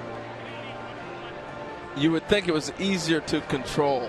Just a little tighter delivery. Yeah. He's got so many moving parts out of the windup. It's like a Jim Furyk golf swing. It's effective. Air is a rocket into right. Stephen Drew has tied the game here in the 4th inning. His second home run of the day.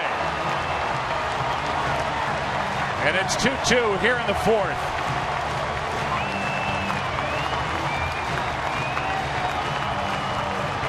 Well, we were saying earlier, he's starting to look like he's back in a little bit more baseball shape and groove of the game. He just crushed that ball. That was a beautiful swing. And I love the approach, Harold. 1-0. Yeah, you got muscles there. 1-0. Don't concede a strike. Just sit on a cookie. And Jimenez cooperates, gives him 1.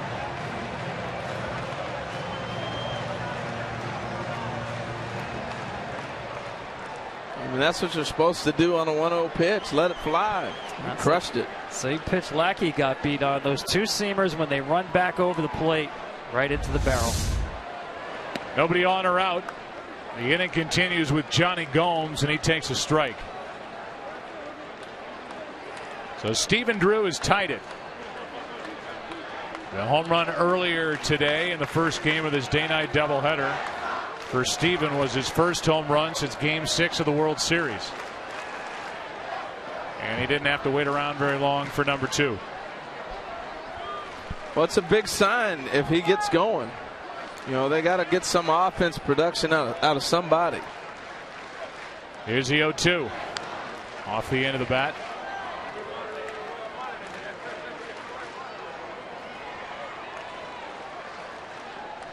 Nicknamed Dirt as a kid.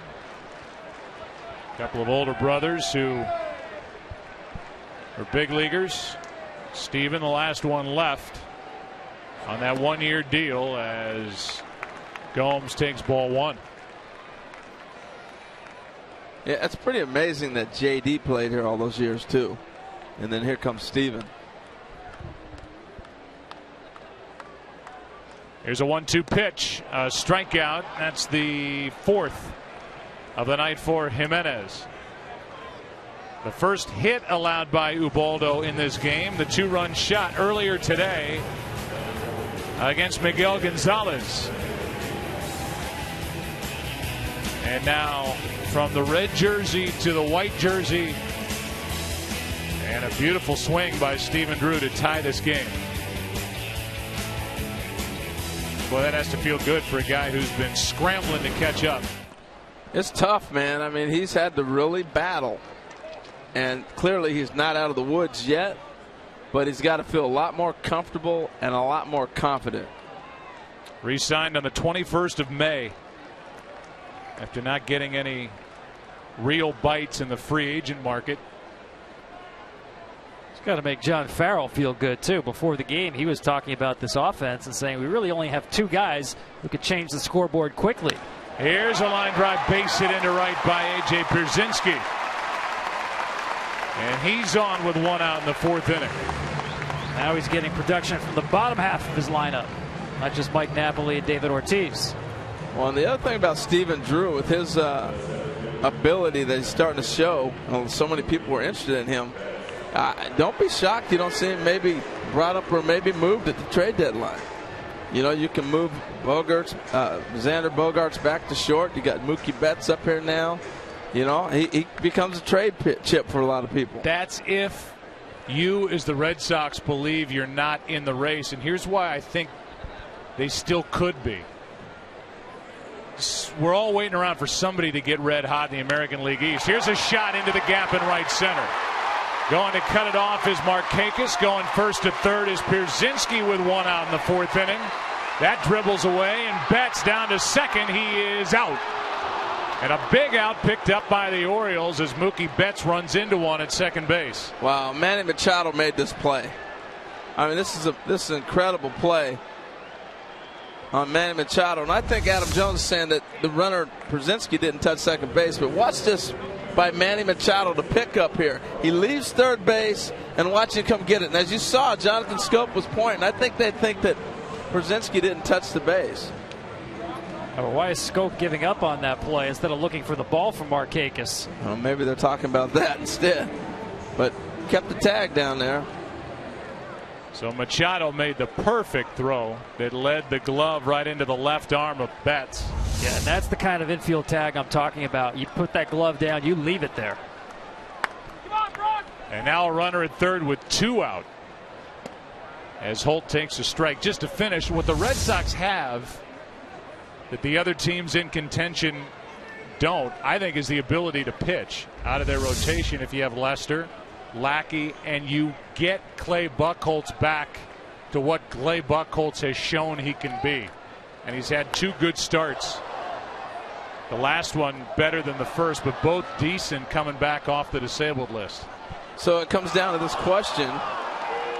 Do you like Boston's offense better than you do Tampa?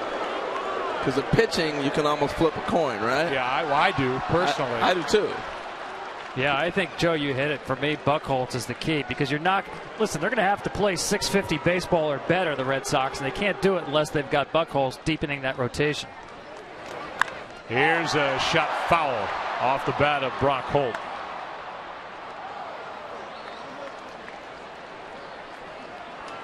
So I take that back. Maybe Ubaldo should pitch out of the windup. So when he's in the stretch, there's no deception. But when he's in the windup, you got the arms and the legs and everything coming out of the stretch. It's basically, it cleans up his delivery. And when you're throwing 90.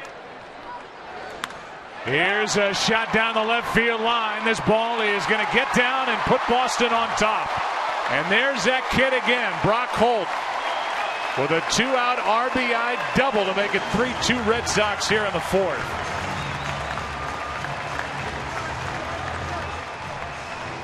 Great piece of hitting. Terrific. Well, you called it the key there, Joe. 2 outs. Red Sox have been dying for these kind of hits this year. This is a 2-strike, 2-out dagger from Brock Holt. Well, Ubaldo got himself in trouble clearly with the walks, but this inning he walked to get to the top in the middle of the order, you know. And after the leadoff walk, he fell behind Drew 1-0. Cruz sitting on a pitch, believing that Jimenez has got to guide one into the strike zone, and he rakes a 2-run home run to right. Yeah, and the difference too, Joe, is you can clearly see it out of the windup. He doesn't have all the things that Tom documented early in the game. You know, the 3 different things that he's doing out there. Out of the stretch, he does one thing. Here's the ball. He hides it for a second, and he delivers. There's not all that funkiness as you were talking about earlier in the game. Here's Nava, runner at second, 2 out. Daniels walked, fly to left. Red Sox have their first lead of the night. This was the final score earlier this afternoon in Game 1 of this doubleheader. Red Sox trying to get on a nice run before the All-Star break. They're now 1-3 on this 10-game homestand. That's fouled. They go to Houston for 3 before the break. They have the White Sox in here at Fenway Park for 4 games after the Orioles leave tomorrow night. You always get this kind of seat at a game, man. This is awesome. Are you going to be okay? This is amazing. We should have charged you for this seat, Harold. I would have probably paid you. This is great. It's good to get you out of the studio. Runner at second, 2 out. That's hard hit, base hit, right field. They'll bring Holt to the plate. Markakis won't make a throw, and it's 4-2. Back-to-back, 2-out RBI hits for the Red Sox to lead it by 2.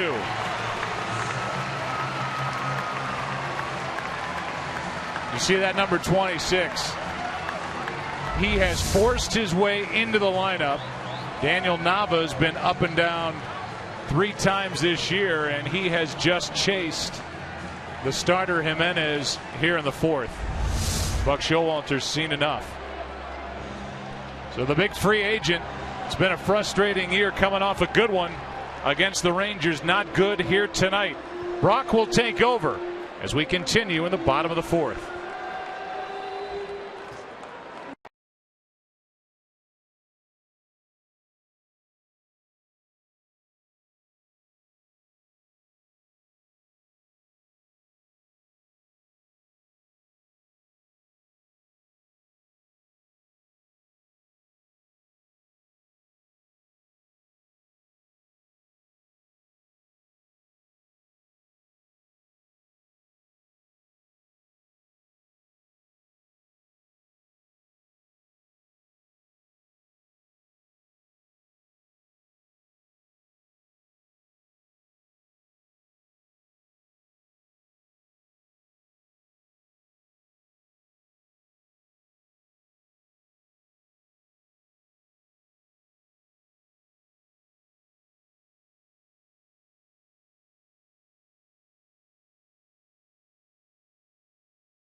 Good stats, bad stats. This is not a good outing here tonight any way you look at it. He had entered this bottom of the 4th inning not having allowed a hit, and he has allowed 5 to go with yet another walk to start the inning, and Brad Brock will take over in the 4th inning.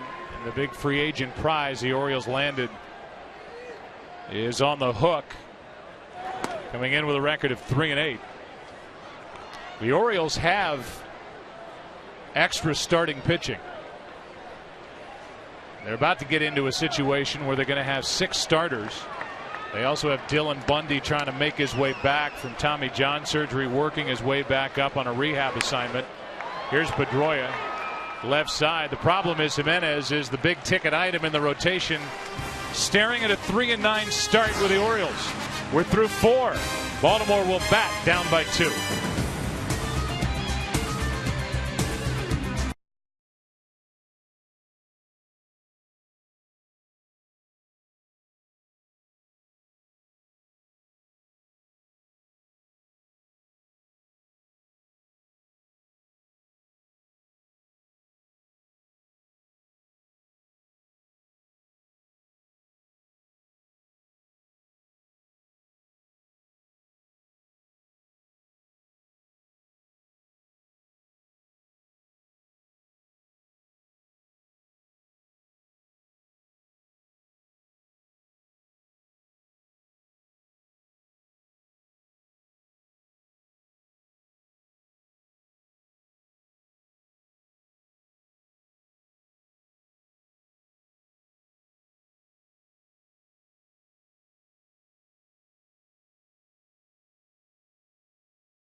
Rolls in on a Saturday night, and we roll on the Zachem Bridge. Time now for our game summary by Moto G from Motorola. Stephen Drew with a 2-run home run tonight, his 2nd of the day and of the season. Brock Holt right in the middle of it again. Nick Hundley, a 2-run shot for the Orioles, and Jimenez didn't give up a hit until the bottom of the 4th inning, but on his night walk 6, which ties a career high. And so now Lackey, the last time he was on the mound, was down by 2, is up by 2, and first up is Adam Jones. He takes a strike.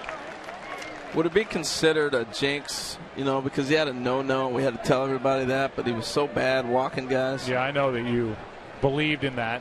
Nah, you got to tell the story. Yeah, when I was a player, oh yeah. You worried about what the announcers Don't say anything. What's Joe Buck doing up there? And somebody's running out of the clubhouse right now going, it's Joe's fault. He said you had a no-no. Yeah. Well, then I want to take credit for the walks and the strikeouts and everything else that happened when Jimenez was on the mound. Here's a foul back, and Jones in the hole 0-2. I think most people had no idea he had a no-hitter going on with the way he was throwing. Including me. That is true. I'll vouch for that. It's Jones, Cruz, and Davis against John Lackey.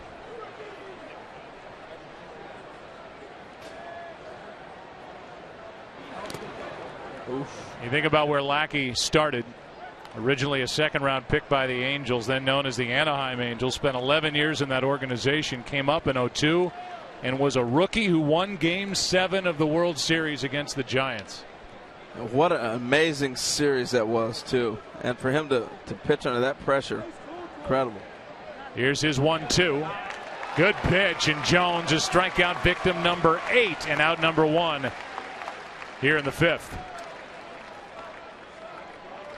Well, let's take a look at Nelly Cruz. And the thing I like about Nelson is he hasn't let Fenway Park bother him. They had a game plan to pitch everything away. First at bat, you saw breaking balls, fastballs, everything. And then he decided, I'm going to take the ball with me. This ball expected to be outside, left it back over the middle, but his approach was already going to right field. It's so easy to fall in love with that monster, especially when you're having a home run season like he is. But to take what you give you, that speaks volumes of the type of hitter he is. That's in at the knees to Nelson. We just showed you the 2 hits. He doubled, singled, stole a base.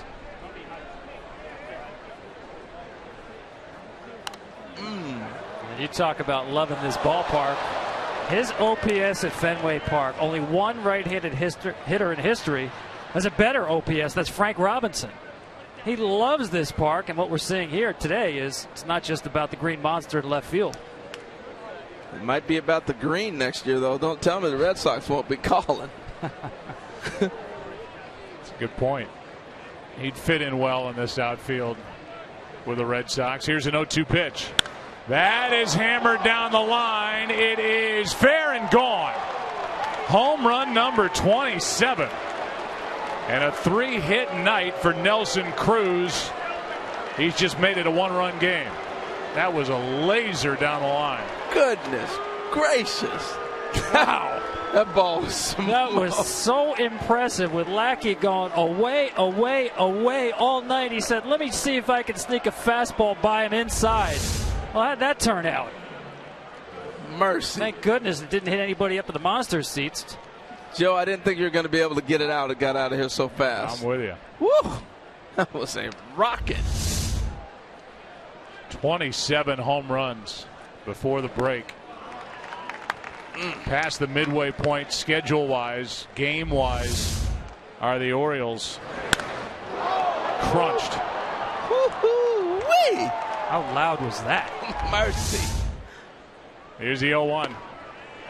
0-2, and Chris Davis, who has struck out in his 2 previous at-bats, is set up here in the 5th.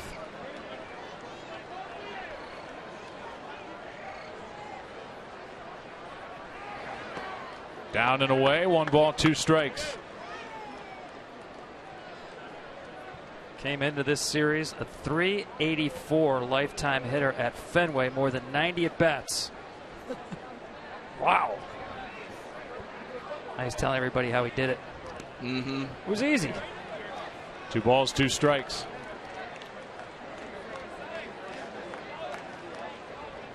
I'm the man. You the man. I'm the man. You the man. 2 Can't balls, come in there. 2 strikes. That's what he was saying. He has carried this offense for the first place Orioles. 1-run game, 3rd strikeout for Davis. So his frustration continues.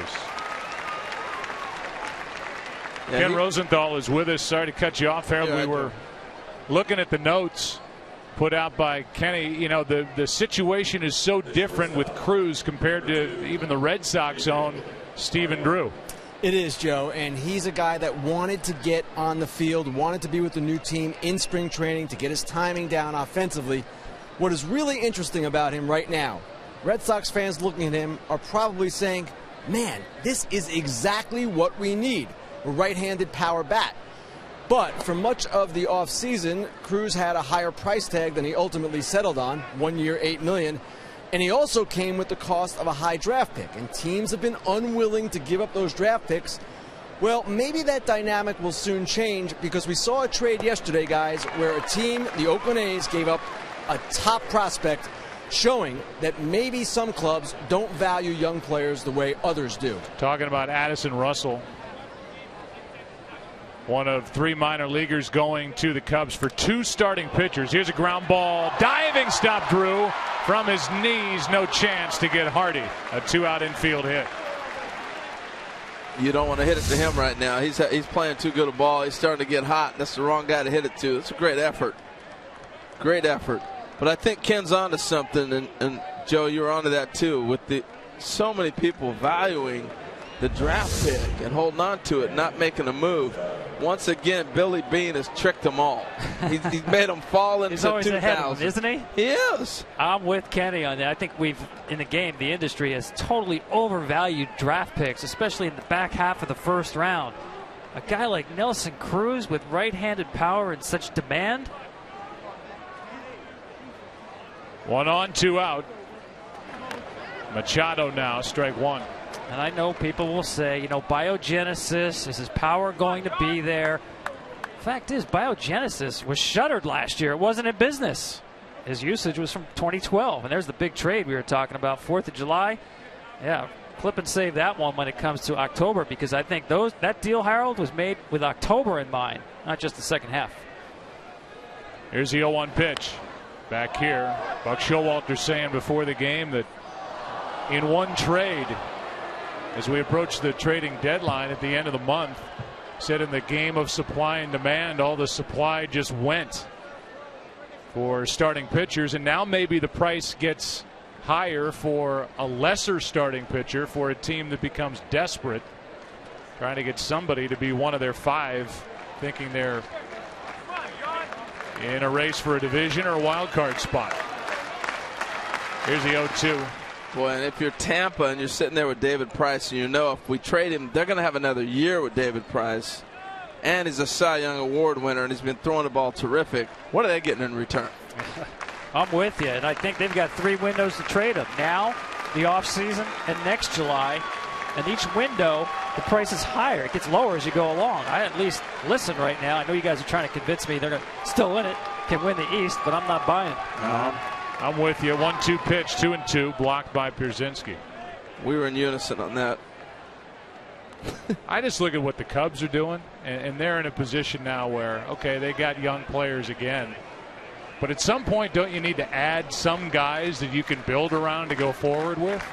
I mean, it becomes ridiculous. If you're a Cubs fan, you go, okay, yay, we got more young guys that are coming up into their 20s.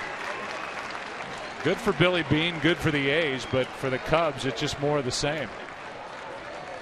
The 2-2 pitch. Strikeout ends the inning. Home run made it a 1-run game. It came off the bat. There and gone. Off the bat of Nelson Cruz. He'll be an all-star on the 15th of July. He's made it a 1-run game halfway through it on a Saturday night.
By Chevrolet, find new roads. Bottom of the 5th inning. David Ortiz will dig his way in, the DH, 0 for 1 with a walk and a strikeout. That was against Jimenez, who could not go 4 tonight. Brad Brock took over last inning. Got Pedroia to end a long 4th inning that featured a 2-run shot by Stephen Drew. Ortiz takes a strike.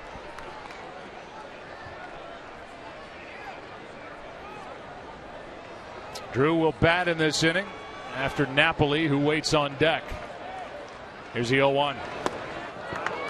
Strike 2. David was returning from the Dominican Republic, and a graduation, was not in the first game. And you take his presence out of this lineup, it's an unfillable hole for the Boston Red Sox. But they won game 1 3-2. This is hit in the air to left. It is off the monster about halfway up, gets behind Cruz, and Ortiz has got a double. 4th on the all-time doubles list in the history of the Red Sox. This past week moved in front of Wade Boggs on that list, and he's got his first hit of the night. And you'll see him do this when he's going well. Take that pitch and go the other way, hit a fly ball, and get rewarded by the Green Monster. You can lose some hits off that wall on line drives, but fly balls, this actually should have been a single here. You get an extra 90 feet when Cruz gets too close to the wall. Ball bounces over his head. He's got to back away from the wall. Yield the single, keep him at first base. Mo Vaughn made a lot of money with a big deal from the New York Mets. Banging baseballs off that wall here at Fenway. Here's Napoli, strike 1.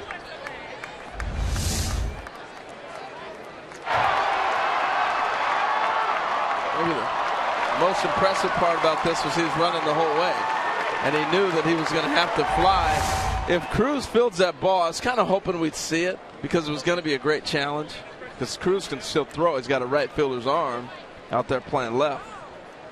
Here's the 0-1 to Napoli. 1 ball, 1 strike.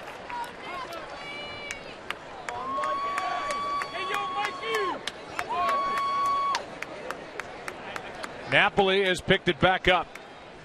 And I think when you do compare a team like Boston to Tampa Bay, and you look at those two lineups, this is a presence in this lineup. Pedroia, Ortiz. You can't overlook Brock Holt, what he's been able to do. Stephen Drew. They're still waiting on Bogarts to get back put together. But there's potential with this lineup. Certainly a good bullpen and pieces to that rotation with more guys waiting in the wings. Here's a 2-1. 2-2. Well, you got to think, if today is a sign, we're July 5th with Stephen Drew hit 2 home runs today already, 1 in each game so far, that his offense is going to come around. Hopefully by August and September, you're seeing him playing at an elite high major league level that they signed a $10 million for. And you throw the rest of those guys in there, yeah, they got offense that can do it. I'm still not convinced with the pitching that Tom is. Ortiz at second, nobody out. Hard hit to the second baseman. Scope fires and gets the lead man Ortiz. A good decision knowing who's running and the tag for out number 1. And he was thinking that the whole way. As soon as this ball's hit, what Scope charge it? He was immediately thinking, I'm going to third base. And this only happens when you're thinking to play ahead. As soon as this ball was hit, he was already thinking, I'm going to get David out at third, and he made an excellent decision. It really wasn't much. The decision's already made. Watch this. Watch him sprint for this ball, charges almost like an outfielder, and knew that he had to play at third. It was like an outfielder. That's a Robbie Alomar decision, and not even Robbie had an arm like that. That is one of the best second base arms you will see. That's a shortstop arm playing second base. Now 1 on, 1 out. The batter is Drew, who's had a nice day. A home run earlier, a home run tonight. Takes the ball outside. Look at the alignment on Stephen Drew. I mean, they play him like a power hitting switch hitter. I mean, a pull hitter, I should say. I'm a little surprised by that. I used to think he'd hit the ball the other way a lot more. There's obviously a base hit just sitting over there if he wanted to lay one down third base side as the count goes to 2-0. Yeah, and that's the frustration for me. I'm sorry. They're giving you a hit. I'm with you. Take the hit. Now we're first and second, and I'll take Johnny Gomes and my chances with 1 out. Counts 2-0. And why not? Here it is. Can he beat it? Bunt not good enough. And down to second is the runner. But if we're talking about take the hit, I think you have to give Drew credit for giving that a shot. Absolutely. I love the thinking. He just had to push this ball. He could have squared around and given it up. He tried to bunt for a hit instead of just almost squaring around like a sacrifice and pushing it. I got to applaud him, though. He looked around, and those are things I love that. Good idea, Steven. Good idea. Got to give it to him. Didn't work out. Here's Gomes now. No sacrifice. Just a put out with a catcher Huntley firing down to first. Down to second is the runner Napoli. 2 out for Gomes. And Joe, that's playoff baseball. This is what we're going to see when the postseason comes. I am convinced, without a shadow of a doubt, that guys are going to take that bunt and move the chain along, because 1 run becomes such a premium. Well, I think they're going to have to modify those shifts, Harold. I can't see in a postseason game on a 2-0 count, you're not going to honor the bunt at all. I get it with 2 strikes. You move the third baseman back over to shortstop.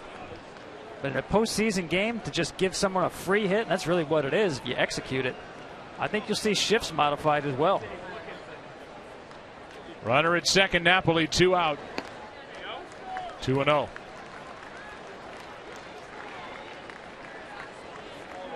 I mean, even the worst case scenario with that play with Drew, you moved a runner into scoring position.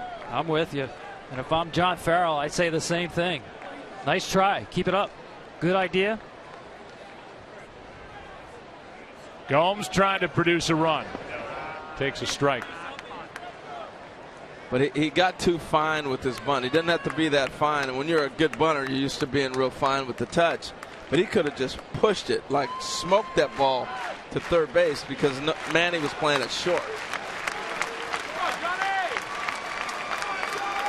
Gomes up on the count. 2 balls and a strike. Runner at second. 2 out. 2-2.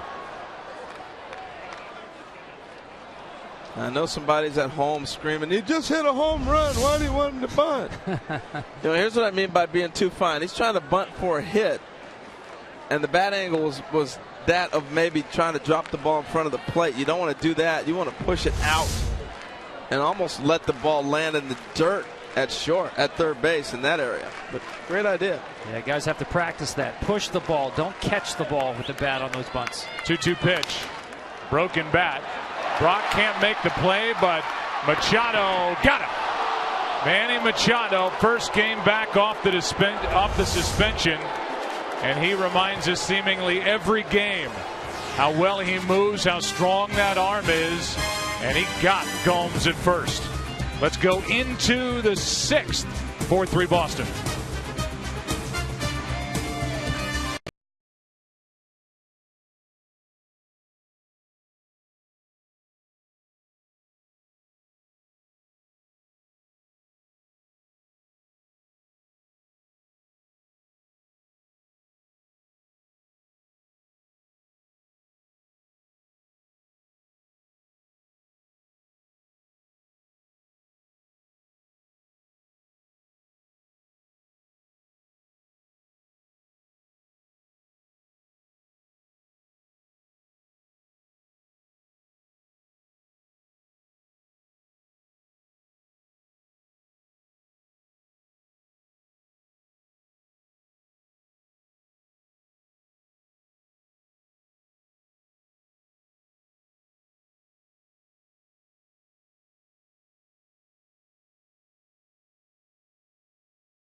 The Orioles start this game tied for first, percentage points ahead of Toronto. They play out west later tonight. Now it's time for Pepsi's Real Big Things You Need to Know.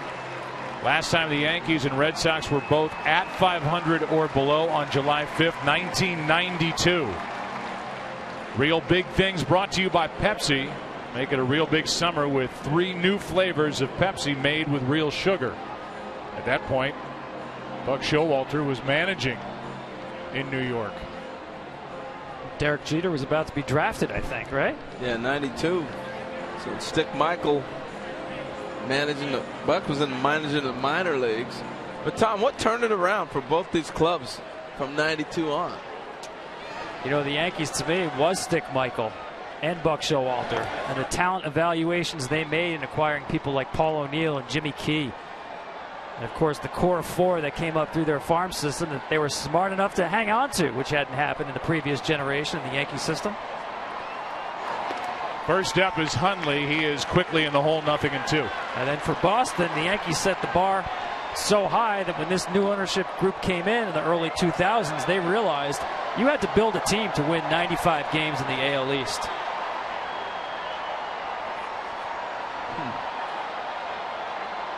Hundley homered his last time up. Checks his swing on a pitch outside, ball 1. Catcher courtesy right there. They weren't even going to ask. I'm sorry. It's my catcher. Home plate umpire Mike DeMuro did not ask Mike Estabrook down at first. Because of all the strikeouts, 105 pitches as we start the 6th inning for John Lackey. 1-2 on the outside corner, strikeout number 11.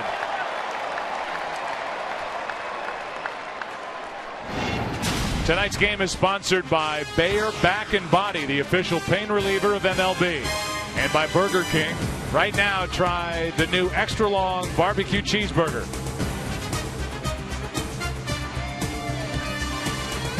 This great city buzzing on this 4th of July weekend. And with 1 out and nobody on, here's the number 9 man, Scope. 11 strikeouts, ties a season high for Lackey. As Lane, the left-hander, Tommy Lane, who was just called up as the extra man, joins Burke Badenhop in the bullpen for the Red Sox. That's strike 1 on Jonathan Scope. I was watching both those guys throwing the pin. I always wondered, why do you have a lefty and a righty, both arms ready to hit each other instead of splitting them up? Especially in that bullpen. Not exactly the most spacious one in baseball. Here's a 1-1. Breaking ball has Scope frozen. Strike 2. Lackey is only 1 strikeout away from tying his career high. And what a career it's been. In the big league since 2002. Been in Boston since 2010. Coming back from Tommy John surgery. He misses down and away 2-2. To me, he's been a different pitcher since he came back, Joe. He works much quicker in between pitches, much more aggressive, better command of the fastball. Got himself in really good shape coming out of that surgery, and kept that great shape.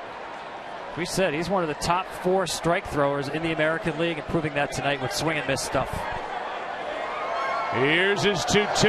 That's hard hit into left. This ball is over the head of Gomes and off the scoreboard. It is a loud 1-out single. Well, you see the difference of how Gomes played it compared to Nelson Cruz, and he knew immediately, didn't worry about trying to decoy the runner, turn around, find the ball, and get it back in. So many visiting players come here and try to throw that decoy like, oh, I can see it, it's going to bounce, and they turn around and the ball's by them. Johnny Gomes said, forget that, I'll just turn around, find the ball, and I'm going to throw you out at second. And that's the difference, once again, when you learn how to play the ballpark. By the way, that's one of the most beautiful sounds in baseball, isn't it? I mean, unless you're a pitcher, you don't want to hear it.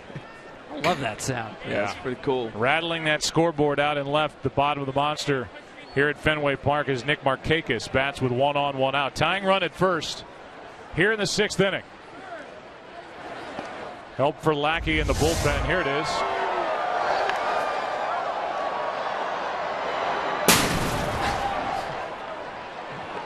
That's cool. It's like a dungeon door slamming, you know? Yeah, it's pretty cool stuff. The dimpled wall. You get up close to that, it looks like a golf ball. Here comes a 1-0. In for a strike from John Lackey. Last year during the World Series, you got a chance to sit in those monster seats. I know, Joe, you were in these seats right here, but last year I was sitting up there. Incredible. Jimmy Rollins, myself, J.J. Przinsky. We were doing the pregame for Fox last year, and it was incredible to be up in those seats. What a great sight. You see the whole field, bring food to you. It's awesome. Here is a 1-1 pitch from John Lackey. Ball 2. You know, when they put those seats in, too, they miscalculated. They didn't think it would be that popular to sit up there, and they really discounted those tickets. They were very cheap. I want to say like 10 or 15 bucks until they realized how popular they were. And I'm with you, Harold. That may be the best viewing seat, other than the one you're sitting in right now, of course, in baseball. No, you're right. I mean, it's amazing. Seats are cheap because it's hard to get up that ladder to get up into those seats. Here's a 2-1 fouled away. You don't mean that ladder on the wall, do you, Joe? The ladder to nowhere. For people who don't know, they put that in. I think it was in the 30s when the net was up there to fish out batting practice home runs. At the end of batting practice, a guy would climb up that ladder, get all the baseballs out of a net that was up there where you see the monster seats. Of course, it has no use now, but it's cool. It's one of those crazy things. The ball hits off that, kicks another direction. Well, that's a bad job. Fishing balls out of the net? Oh, climbing up that ladder. Here's a 2-2 pitch. 3-2. How about the guy that is actually inside the scoreboard changing those signs? I want to climb that ladder next time we come in. Okay. You're not afraid of heights, are you? Well, we'll find out. Depends. Yeah, those guys are busy. There's more than one inside that scoreboard beyond the monster here at Fenway. You been inside there, Joe? Yeah. Yeah, I think everybody, it's one of the first things you do. That door right there is where you enter, and sometimes you don't come out. Manny would do it during games. 1 on, 1 out. 3-2 pitch. Runner goes, and that's foul.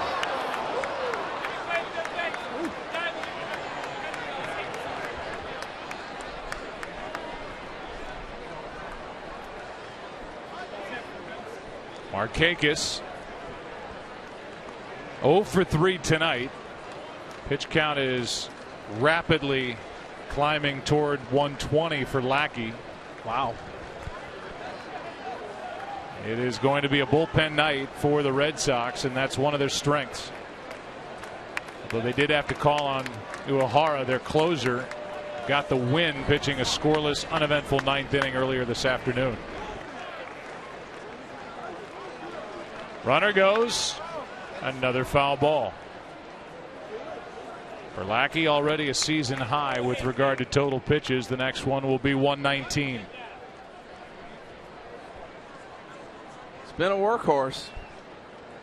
119 pitches, and we're talking about a what a horse. Game has changed.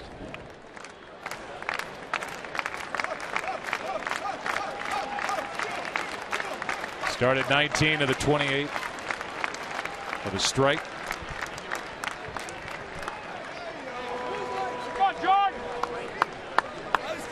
He's been in and out of trouble. He has struck out 11. And in a battle with Markakis, Scope getting his sprints in, going down to second on each of the last 3 pitches. I wonder if he's confident enough to throw that breaking ball he struck him out on last time. Clearly trying to stay in on his hands.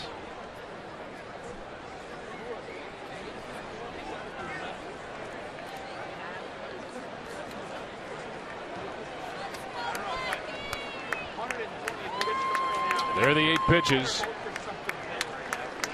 What's it going to be on pitch number 9? Runner goes. Pitch is low. 2 on, 1 out, and a decision for John Farrell. That's the first walk of the night, and John Farrell pops right out of the dugout He's going to go to the bullpen. And Badenhop. And he went to the rare changeup. You won't see John Lackey throw more than 2 or 3 in the course of a game. Just couldn't execute. He will leave leading, but leave with 2 on, 1 out. Burke Badenhop coming in.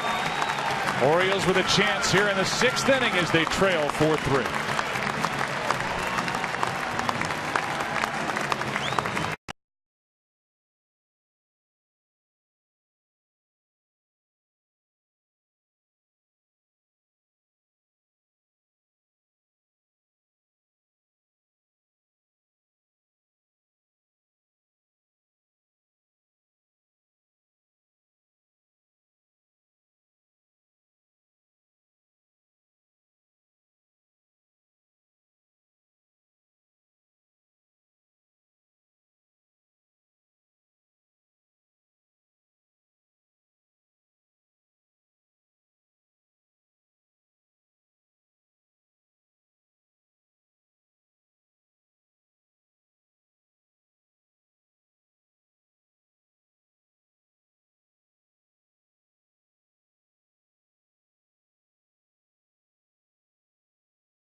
Baseball presents the walk-off as you watch John Lackey walk off here in the 6th. Great walk-offs are waiting at foxsports.com/Budweiser.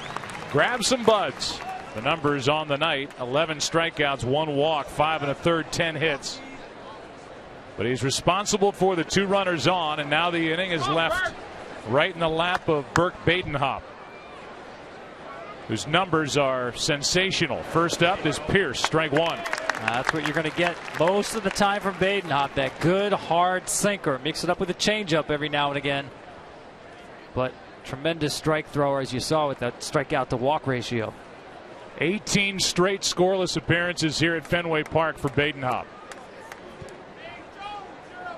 2 on, 1 out. And a line drive base hit into center. That's going to bring Schoop to the plate to tie this game 4-4. As Steve Pierce has got his 2nd hit of the night, 1st RBI, and 30th of the year.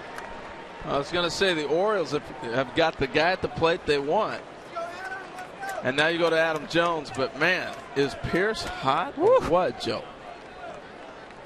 He's this year's Chris Davis.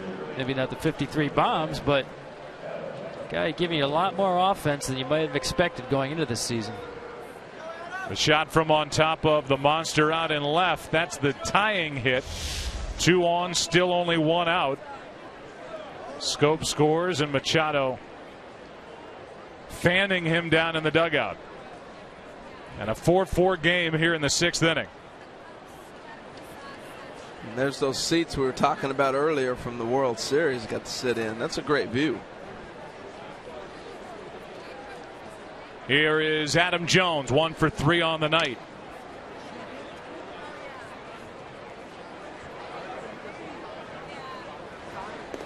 Ball 1 outside. Steve Pierce in the American League has the 2nd highest OPS since the 1st of June in all of the American League, behind Mike Trout, and better than, 2 slots better than, the guy at the plate, Adam Jones, his teammate. On base plus slugging. Here's one into right. That ball's going to drop. A base hit. The runner had to hold, but it gets past Nava, and a run will score to give the Orioles the lead. Markakis is in on what should be a base hit and an error on Daniel Nava in right. Yeah, they held a long time. This ball just hops up and he misses it. Sometimes you get into a bit of a hurry. It's a ball he's got to handle. But I thought the base running was great by Baltimore. Markakis stops to read it, and a lot of times you'll see the other guy take off and force you off the bag. And Pierce did a nice job of sticking around. The frustration for Badenhop. It is an error on Nava. But they have made some careless errors in this doubleheader. I mean, that's a ball with the runner holding up there. No need to panic and rush anything. Just went too fast and played the ball off to the side. And now with first and third, still only one out. The batter is Cruz, who is just a triple short of hitting for the cycle. Hit a home run his last time, a single before that, a double back in the first. And the Orioles have a lead and have a chance for more.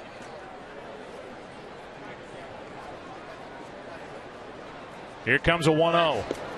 Now you remember how I was saying first and third they'll take that bag immediately. They're not doing it here. You want Cruz swinging the bat. Adam Jones, don't go anywhere, especially with Chris Davis scuffling right now the way he is. So you want to make sure that Nelly's going to get a chance to swing that bat. And for Badenhop, you're trying to get Cruz to roll over on one of those sinkers. So far, not close. That's chopped to third. Oh. Bad hop as that comes up and hits Holt. A run scores to make it a 6-4 lead for the Orioles. It's a base hit because of the hop that just jumped up and hit Holt right off the left shoulder. Just right off the lip. And that's going to be it for Badenhop, who has come in to face 3 hitters. He's given 3 singles. The book is closed on Lackey. And a frustrating appearance for Burke Badenhop as a left-hander is coming in. That's Tommy Lane, just up from the minors in a 2-run game.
'15, baseball's best gather in Minnesota. It'll be the final All-Star game for the captain, Derek Jeter.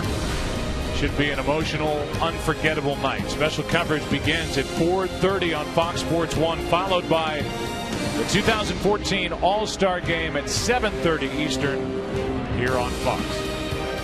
We're in the top of the 6th inning. Third pitcher of the inning, and it's Tommy Lane. And there are the numbers at Pawtucket. Lane will be appearing in his 41st big league game. He was with San Diego back in 2012 and 2013. Had good numbers at AAA Pawtucket. And he deals with Chris Davis, who's 0 for 3 with 3 strikeouts. 2 on, 1 out, ball 1.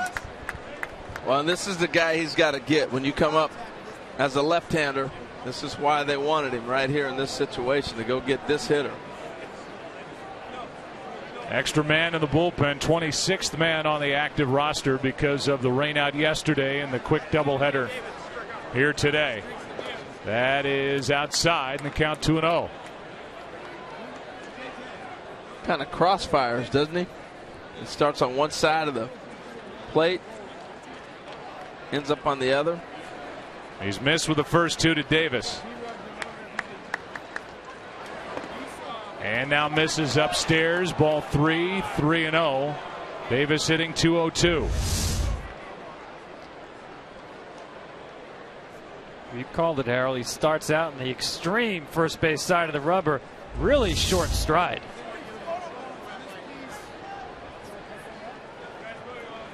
Here's a 3-0. That's ball 4. A 4-pitch walk from the left-hander Lane. And with J.J. Hardy coming up, we'll see if it's a one-hitter appearance for Tommy Lane. I think Lane realized how quick that zone is tight. Chris Davis, the 2-0 pitch looked like it might be pretty good. That pitch 3-0 looked like it might be close. Well, here at the back end of a day-night doubleheader, John Farrell's going to leave Lane in the ball game to deal with Hardy, who started the night hitting .289. Strike 1.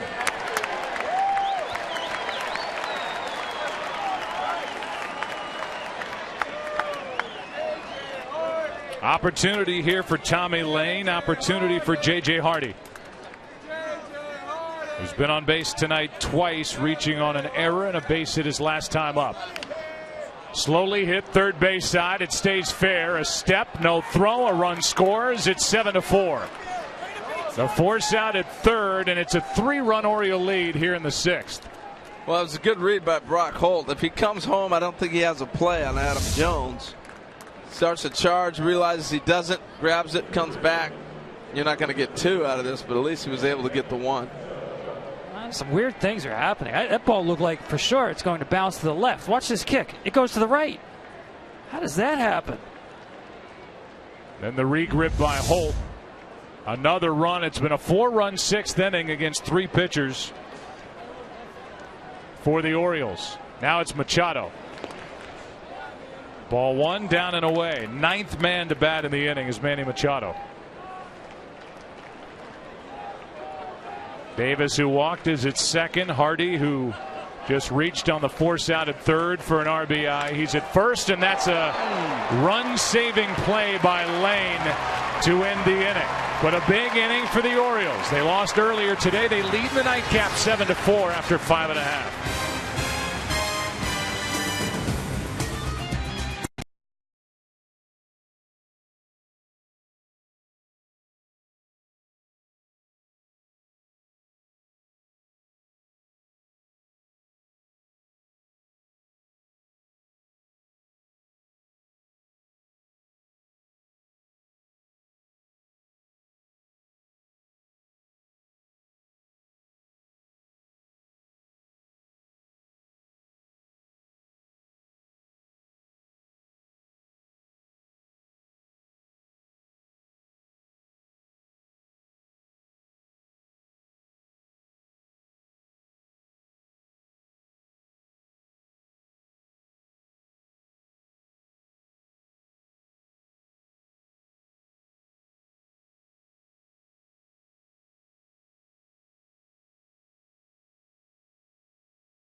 I consider myself the luckiest man on the face of the earth.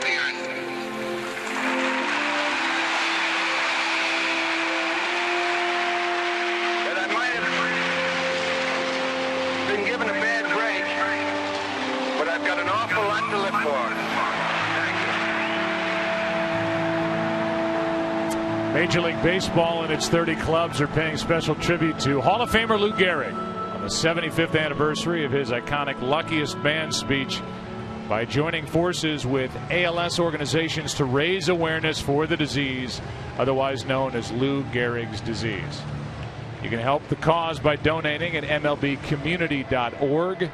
Fans are encouraged to use hashtag Gehrig75 to join in commemorating this special occasion and cause. As we go into the bottom of the 6th inning, you can see the patch worn on the chest of these uniforms honoring Lou Gehrig. That was worn in Game 1, a game that was won by the Red Sox 3-2. Tommy Hunter takes over. A.J. Brzezinski first up in what is now a 3-run game. Brzezinski frustrated, singled his last time up, 1 for 2 on the day, and hitting .255. AJ's questioning if he went on that play or not, on that swing. And a lot of players are saying, hey, why don't you just ask anyway? Eliminate the home plate ump. Here's an easy one for one of the best in the game. J.J. Hardy, bad throw, dug out by Davis, 1 away. Yeah, you see J.J. say, my bad. Not often you see that. Harold, I think he's one of the most accurate throwers in the game. Watch the release point of J.J. Hardy. Straight over the top. Now, he'll throw it that way on every single throw to first unless he really has to rush a double play. What he told me was, growing up, his father would paint a baseball black one side of it. And he said, throw the ball and don't turn it gray. In other words, keep the black on the black side and the white on the white side. You can only do that if you throw it straight overhand. Jimmy Rollins, J.J. Hardy, to me, they throw the truest throws to first base because it's straight overhand. So the play for the out. Brzezinski 1 for 3, and the batter is the rookie Mookie Betts. Strike 1. Good work by Brad Brock. An inning and a third, just 1 hit. Ubaldo Jimenez could not go through 4 right now. Brock is the pitcher of record for the Orioles in line for the win. Here is a high chopper foul. Left side for strike 2. I always love the reaction of the fans. Manny knows this ball's foul. He ends up missing it and everybody goes crazy. Even he when he takes his eye off the baseball. Nobody better at third base than Manny Machado, who will turn 22 tomorrow. They keep getting younger. 22, and he's already been into an all-star game. Here's an 0-2 pitch from Hunter, who started the year as a closer for the Orioles. That distinction now belongs to Zach Britton, the left-hander. 1-2 the count. Sure does, and a lot of people think, well, why you take the power out of the end of the game? Look, Britton's able to, with this defense. Strikeout for out number 2. How Filthy. about that combination? It's a big league slider right there. You're coming in throwing 98, and then you drop that nasty pitch on him. 99 down at the knees to 84 with tremendous break on it. You'll get some funky swings with that kind of stuff. Wow. And with 2 out, nobody on, back to the top of the order, and Brock Holt. Lackey's night, 5 1/3, 5 runs, all 5 earned, 10 hits, 11 strikeouts, a walk. Mojica, the right-hander, will take over. He allowed 2 home runs while he was in there. And Badenhop, no outs recorded, 2 runs on 3 hits. Tommy Lane finished off the top of this inning. And he will be lifted, it appears, for Mojica.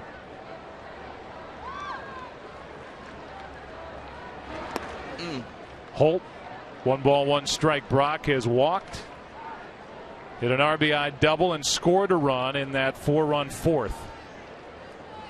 Orioles just had a 4-run top of the 6th, and they lead by 3.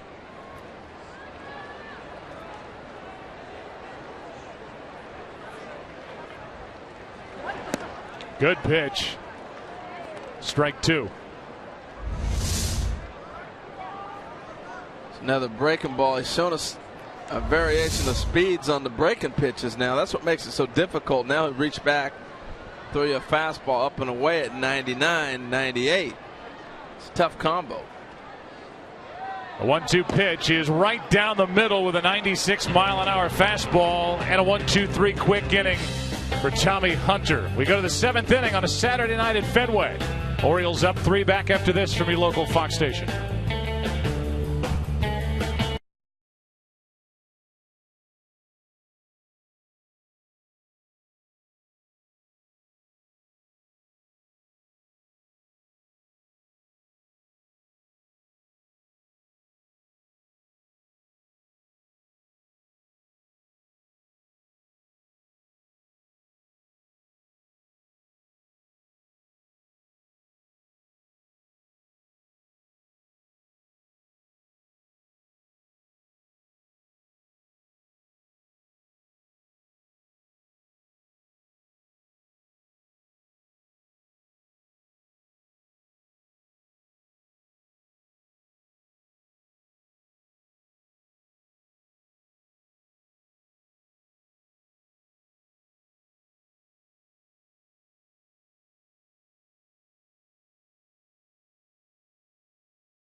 Orioles are striving for a split of this day-night doubleheader. And there are the numbers so far in this second game. 7-4 is the score. Nelson Cruz a big night. You see what the next group has done. 2 hits and a run each for Scope, Pierce, and Jones. Lackey did strike out 11, but he's the pitcher of record for the Boston Red Sox. And while he started it, the 4th of the night for Boston is Edward Mujica. Last year with St. Louis. And now one of the middle guys for John Farrell. He will deal with Hundley, Scope, and Markakis. Strike 1. It's been an interesting game. It looked like for a period of time the Red Sox had taken control of this game. We're going to run away with it. I agree. And it was Lackey with the high pitch count with all of the strikeouts piling up, relieved in the top of the 6th inning after a walk to Markakis. A good at bat by Markakis, by the way, should not be overlooked. And then dipping into the bullpen, Pierce, Jones, and Cruz went to work on Badenham. Yeah, honestly, I thought that was the biggest at bat. What was it, a 9-pitch at bat? Just refused to be struck out by Lackey. Markakis at bat you're talking about. Yeah, the Markakis at bat. And once Lackey's out of the game, you'll take your chances with anybody else out of the bullpen. You know Lackey's been throwing a gem. Markakis just refused to go away and set up that inning.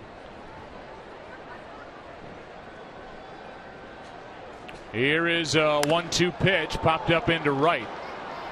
Nava, who has committed an error in this second game, makes the catch, 1 out. And Hundley's 1 for 4 with a 2-run home run.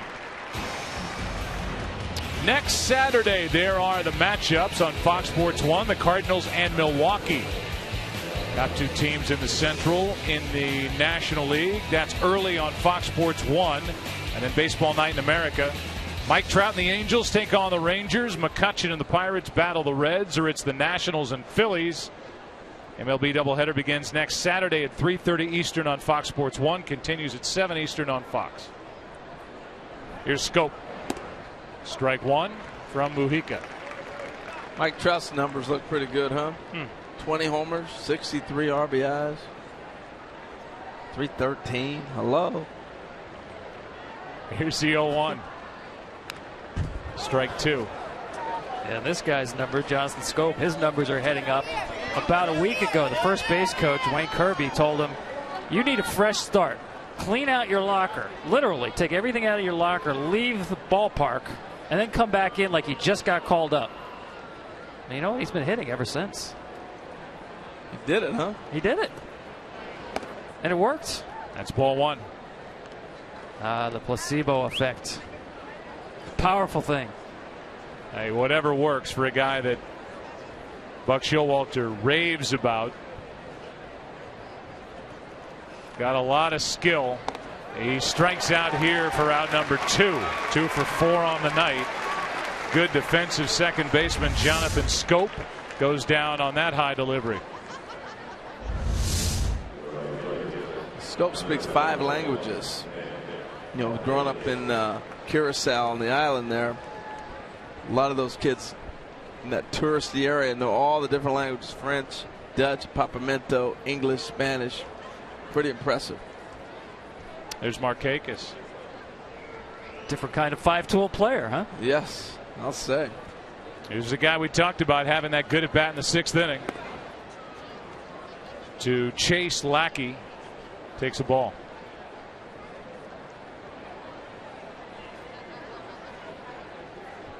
Nick hitless on the night. A walk and the run scored in the 6th inning. RBIs in that 4-run frame by Pierce, Jones, Cruz, and Hardy. Red Sox in the bottom of the 7th inning after a stretch here on the 5th of July. We'll have the 2, 3, and 4 hitters, Nava, Pedroia, and David Ortiz. Here comes a 1-1. Slicing to the left fielder. It will get past Gomes, bang off the scoreboard, and it's a 2-out double on that twister into left center off the bat of Nick Markakis. Tell you what, he's done it all tonight in a sense. Pulling the ball when you need to, right there taking the ball the opposite way, splitting the gap to get the hot man to the plate. And that's Pierce, who has 2 more hits tonight. 30 RBIs on the season, wrapping up a big week. Kevin Gausman will be added to the roster for tomorrow's game and get the ball in a start for the Orioles on Sunday against Jake Peavy. Bud Norris for Baltimore threw a simulated game or faced some hitters in the cage before this second game, and they believe he's fine, ready to go Monday at the Nationals, coming off the 15-day DL with a strained right groin.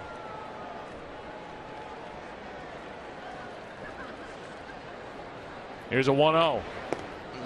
Out in front of it was Pierce, a ball and a strike. I was going to say the most impressive thing I saw during the simulated game was Brady Anderson, 50 years old, coming out here ripped, taking BPs, looking like he could be activated tonight in the game. I agree. Here comes a 1-1. Strike 2 from Mujica. Yeah, I wonder if any scouts were watching that. The simulated game, the Orioles coaches were the ones taking the ABs against Bud Norris, including Wayne Kirby. With a smash off Bud Norris's kneecap. A lot of people were, uh-oh, hold your breath, that he was okay.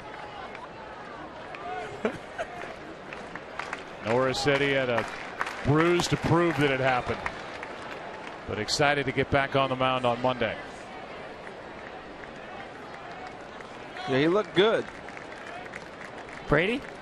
No, I'm talking about Brady, Norris. but Norris in particular, the active guy. 2-2 the count on Pierce. Toward the Red Sox dugout. That's a 2-strike approach right there. Yeah, it is, and you don't see enough of it, but that's an emergency hack. But he's in such a great position and such a great groove right now. I don't know if there's a pitch you can get by him. You might throw a breaking ball that he doesn't hit, but he's able to hit basically any fastball they throw. Here's another 2-2. Another foul ball. Good look to swing. Yeah, he's right on it, as you said, seeing the ball really well. He went to that closed stance, he said, to force himself to stay in longer on the pitch. And he's really staying in. Look at that front side stay closed. He would be in the category of a fearless hitter.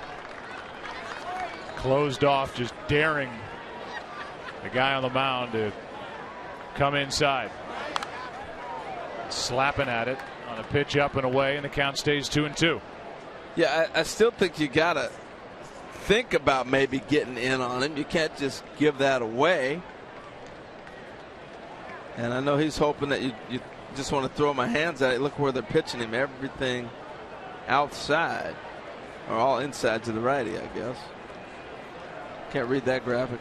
Which way was it, Joe? Outside. He's been working him outside. Good job. Here's a ground ball to Holt. Backs up on it. Long throw, and he got him to end the inning.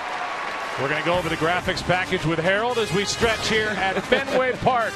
2, 3, and 4 hitters coming up for Boston down 3. Inside, outside. What was it?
Budweiser, the official beer of Major League Baseball. Here's to Budweiser. Here's to baseball. By the new Samsung Galaxy S5. The next big thing is here. As you look at the Massachusetts State House, completed just before the beginning of the 19th century, 1798. Land originally used as John Hancock's cow pasture. And there it is, the Massachusetts State House.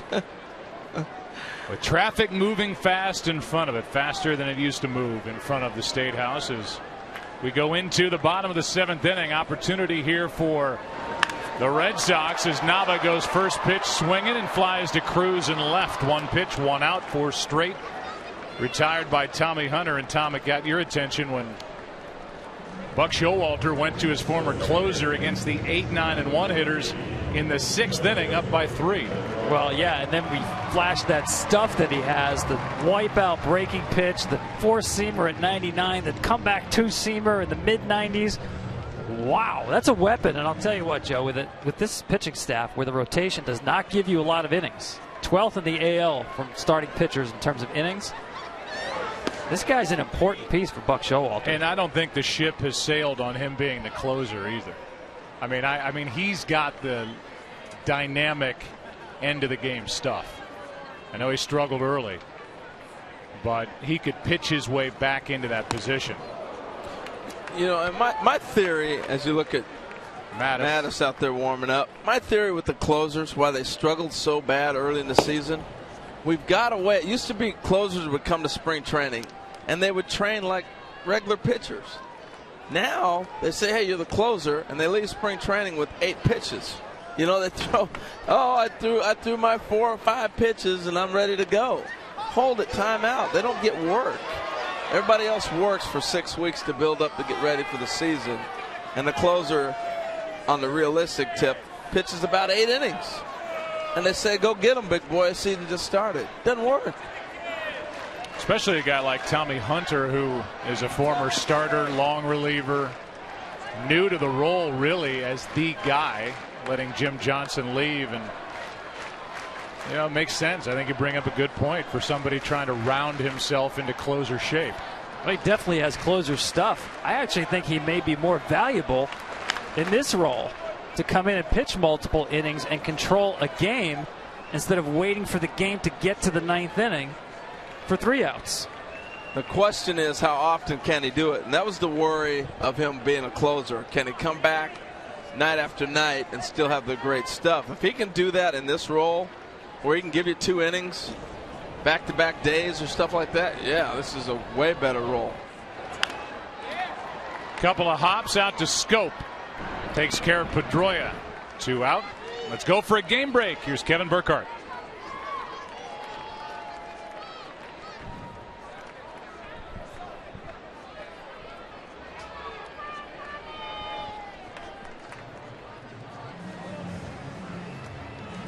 Some of the frustration coming out. Michael Morse looked like he just won the World Series with that shot into left. Instead, he ties the ball game. And here at Fenway Park, it's Mattis coming in, the left-hander, with David Ortiz coming up. Orioles lead it 7-4 here in the 7th at Fenway.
Seven runs, 14 hits for Baltimore. It's 4 runs, 6 hits, 2 errors for the Red Sox. And Tom, Why don't you give the folks the numbers for Mattis against David Ortiz? Well, let's just say this is David Ortiz's worst nightmare. 1 for 21 lifetime against Brian Mattis. 13 strikeouts. And he starts in with a strike. And he backs it up with ball 1. Buck Showalter is going for the throat here in the late middle innings. He went to Hunter in the 6th. He goes to Mattis in the 7th. Nobody on. 2 out, 3-run lead. Ortiz coming up. He's not playing around with this lead. 2-1. Tell you what, the body language by Big Poppy tells you how much he struggled with him. The first pitch, he dropped the Gumby shoulders on you when he got the call. The next one, he's looking at the up like, same thing. You know, that's what happens when you're 1 for 21 against somebody. 2 out, nobody on. 2-1 pitch is hit high in the air to right center. Just got under it. And Jones is on the receiving end on the track. 1 for 21, thinking, I got him. Nope, got under it. After 7 at Fenway, 7-4, Orioles on top.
The All-Star Game festivities actually begins tomorrow on ESPN with the 2014 Taco Bell All-Star Selection Show at 7 Eastern and continues on Monday, July 14th, with the 2014 Gillette Home Run Derby at 8 Eastern. Home Run Derby. That is on Monday night. The All-Star Game is on Tuesday night. As Adam Jones leads it off, the number 3 hitter against Mujica. And on the first pitch, off the end of the bat to Nava in right, 1 out.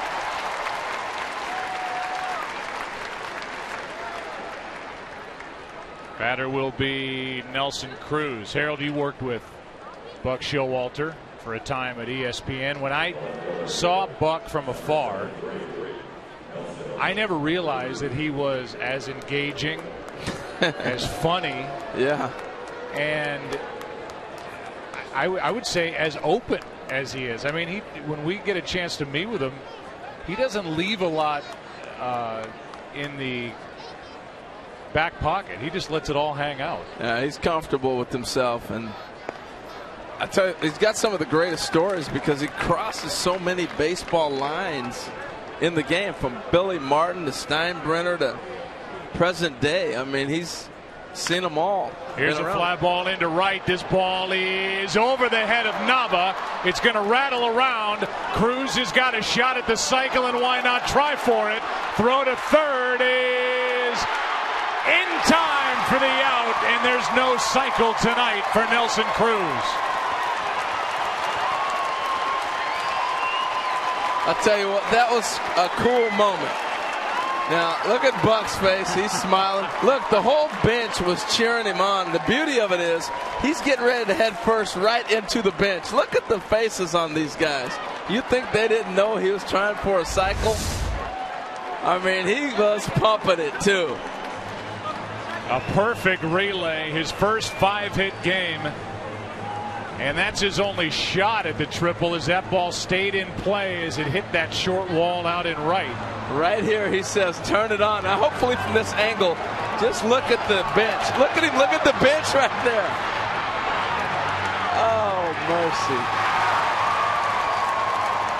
It's a 5-hit night, no cycle. All smiles in that dugout, though, for the Orioles. Pitching change, Baltimore up 3.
Coming up. Excitement here in the top of the 8th inning as Nelson Cruz came within about 5 feet of a cycle and a triple, a 5-hit night. Think about the great history of the Baltimore Orioles. Names like Brooks Robinson, Cal Ripken, Eddie Murray. Last Oriole to hit for the cycle, Felix P.A. in 2009 against the Angels. That was a pretty cool moment. Pretty cool. Yep. Davis with 3 strikeouts and a walk tonight.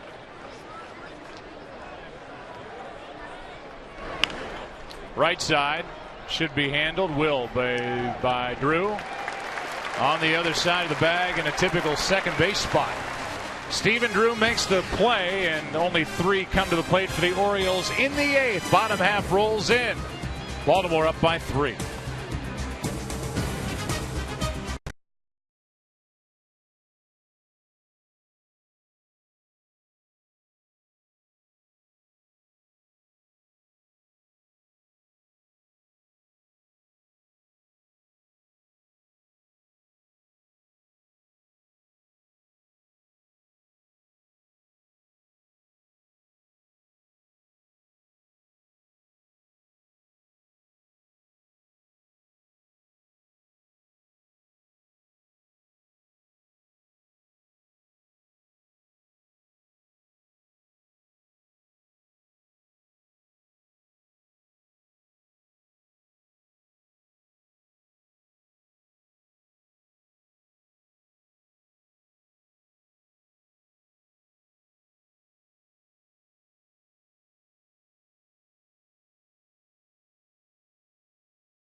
Try the new extra long barbecue cheeseburger.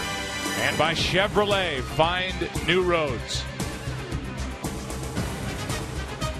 MLB.TV Premium, the #1 live streaming sports service, celebrating 12 years. Join the millions of subscribers. Watch every out-of-market game live in true HD on over 400 devices. Visit MLB.com for details. Darren O'Day takes over on the mound. He is the 5th pitcher of the night for the Orioles, who lead by 3. First up, Napoli. Strike 1.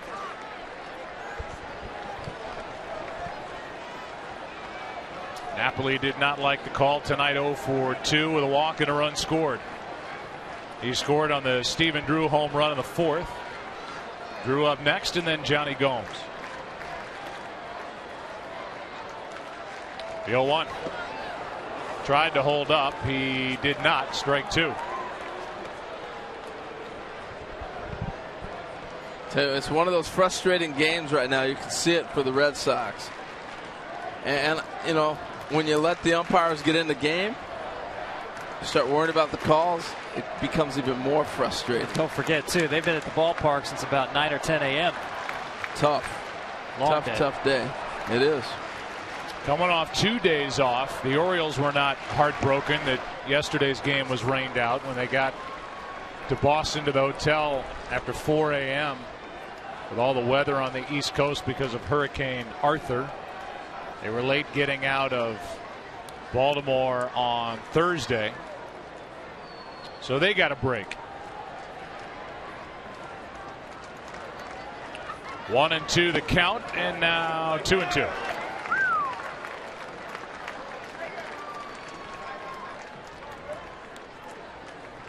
Yeah, the scheduling has been a topic of discussion from a number of teams. You know, guys getting in so late with all the different travel from night games, getting in ballpark hotels at 5 in the morning when they travel from city to city. It's tough. Here's a 2-2. Struck him out. 88 looked harder than that. And out number 1 here in the bottom of the 8th inning. Up by 3 are the Orioles, who are in first place. From 1966 through 83, they won the World Series 3 times. They had 1 losing season, but from 1984 till now, they have not won at all. They've had 20 losing seasons, 14 managers, no 100-win seasons. That might not be possible, the 100-win season for the Baltimore Orioles, but I think those other achievements are within the reach of the Baltimore Orioles, starting with the division here in 2014. I do, and again, the teams at the bottom of the division keep, I think, deluding themselves into thinking that Baltimore, Toronto, they're not going to say that publicly, but saying, oh, we're still in the race, nobody's running away. This is a very good team, and I love the stability that Buck Showalter, Dan Duquette, the coaching staff have established. They're well managed. They've got power. They play well in their own ballpark with that power. They got a good bullpen, which is on display here tonight. 2 out in the inning as Drew fouls out. We go to Kevin with a game break.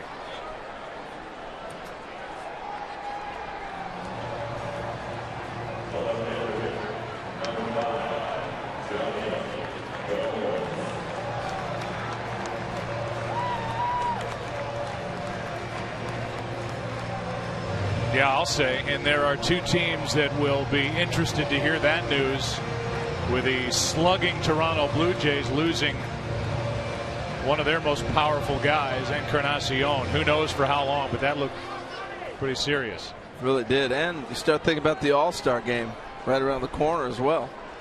The one thing the Orioles have done so nice is they've built the foundation of catching the baseball. They catch the ball. And then they go from there. Obviously, you guys documented the pitching and the power, but the number one thing they do better than anybody is catch the ball consistently, night in, night out. Gives you a shot.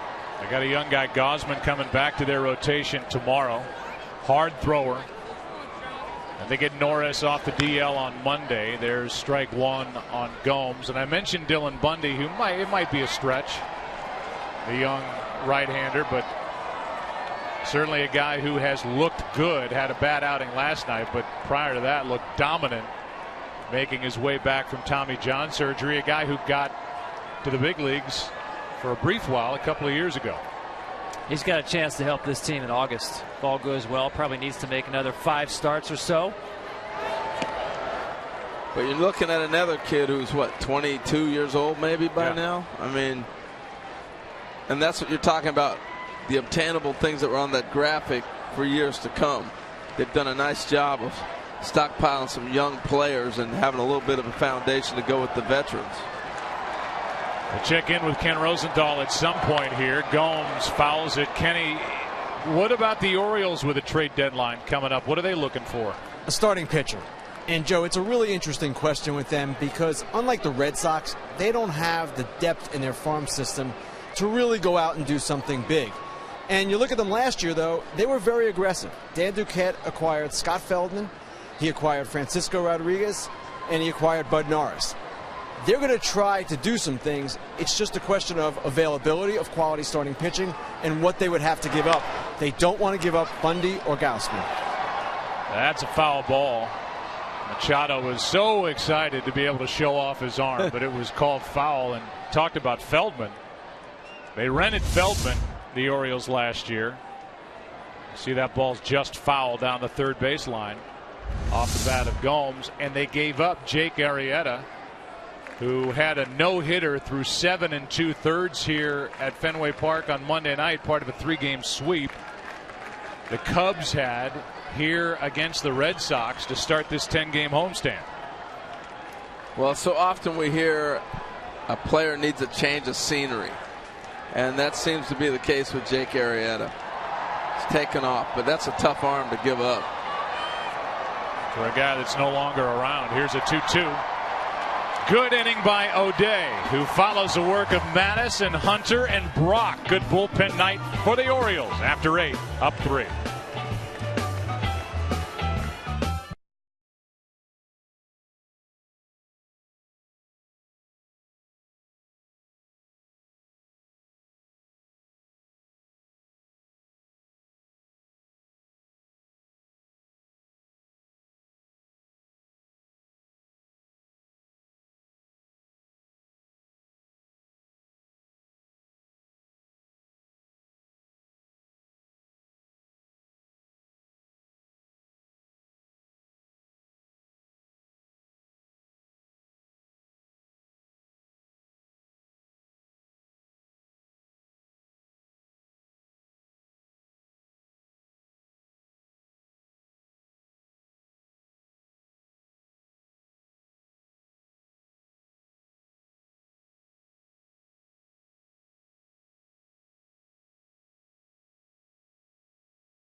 At bat on your favorite mobile phone or tablet. Get live look-ins, instant replay, scores, stats, audio, free MLB.tv game of the day, and more. Download on the App Store or visit MLB.com today. There's a closer. Left-hander Zach Britton getting ready. Top of the 9th inning. First up against Breslow is J.J. Hardy, strike one. Get a chance to work with the best baseball production team in the business week after week with producer Pete Macheska, director Bill Webb, Aaron Stoikov in the truck, running that tape room and doing his job better than anybody in any truck, covering games across baseball. Here's a 1-1 pitch. Off the hands, back toward Harold in his favorite seat in any ballpark in the country. Strike two. Tell you what, I wish that was over a little bit. I was going to defer. You could have added your name to the list of broadcasters catching foul balls or home runs. Or how about that? How crazy is that? How about the McCarty catch the other day, right? Tom McCarthy brought his glove to the game from center field. If you're going to be in center, that's some good preparation. It's pretty cool. 2-2 the count. Steve Horn, our editorial consultant in the booth, talked about Charlestown earlier and reminding me that Fox Sports' own Howie Long is from Charlestown. Here's a 2-2 pitch. That is hammered to the shortstop, Stephen Drew. One away. Time for the King Player of the Day. How do you give it to anybody but Nelson Cruz? It's brought to you by Burger King. How about double, single, line drive, laser home run, bad hop, RBI single, and then needing a triple for the cycle. This ball stays in play. The eyes light up for Nelson Cruz, digging for second, looking at the coach in the dugout, trying for the first cycle for the Orioles since 2009. Came up just short. Strike one on Machado. Entertaining, though. But I was so impressed with the adjustments he made with how they were pitching him. This afternoon, he struggled in the day game. Came back tonight and said, oh, you're going to do that again? Here's one into right center field. Carrying back is Nava at the wall. One hop and over the wall for a ground rule double.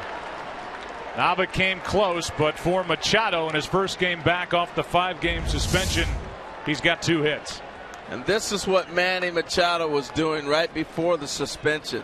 You know, he had 5 home runs in June, but really starting to look like he was getting in that baseball groove that we saw last year that produced so many doubles, over 50 doubles in an all-star season.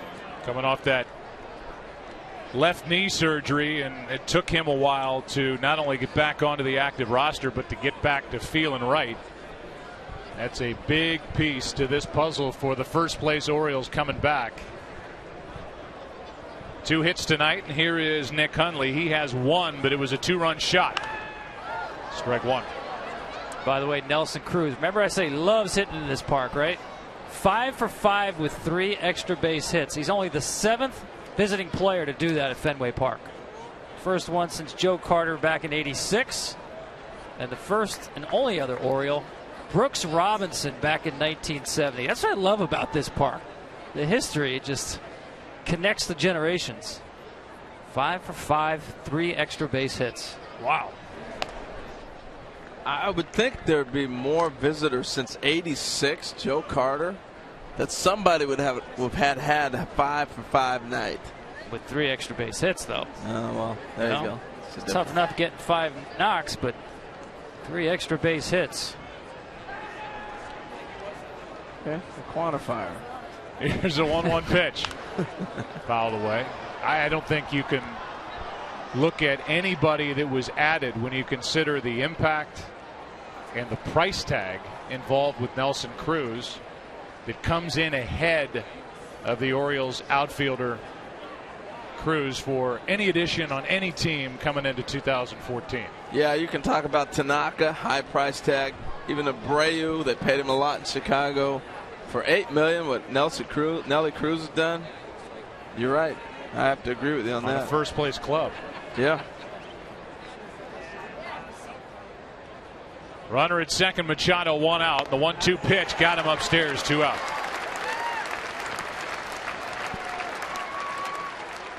Breslow gets his first strikeout. Breslow got knocked around the other night against the Cubs, but actually came out of it feeling like he had thrown the ball better in that game than he had all year. little more zip, better velocity, better breaking ball. He has faced 4, retired 3, gave up the double, and now faces Scope. In the bottom of this 9th inning, in what is just a 3-run game, it'll be 8-9-1 for the Red Sox. Brzezinski, Betts, and Holt. Strike 1 on Scope.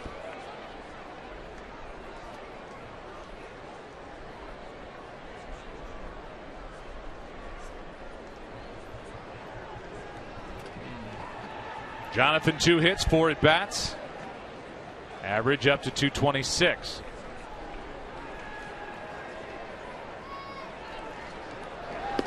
On the inside corner, strike 2.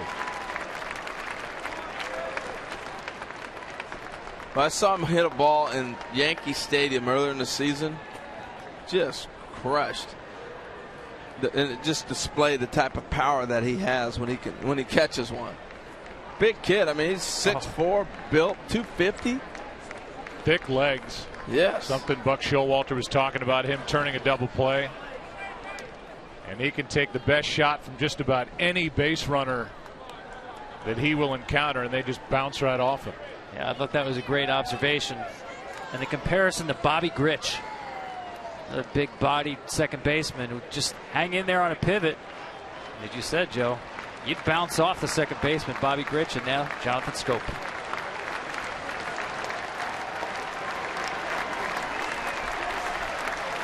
Runner at second, 2 out. Pop up. Shallow right. And time for Nava to get there to end the inning. A double in the inning. A.J. Pierzynski set to lead it off. 8-9-1 coming up for the Red Sox. Down by 3.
Game coming up in 2 Tuesdays. Tuesday, July 15th.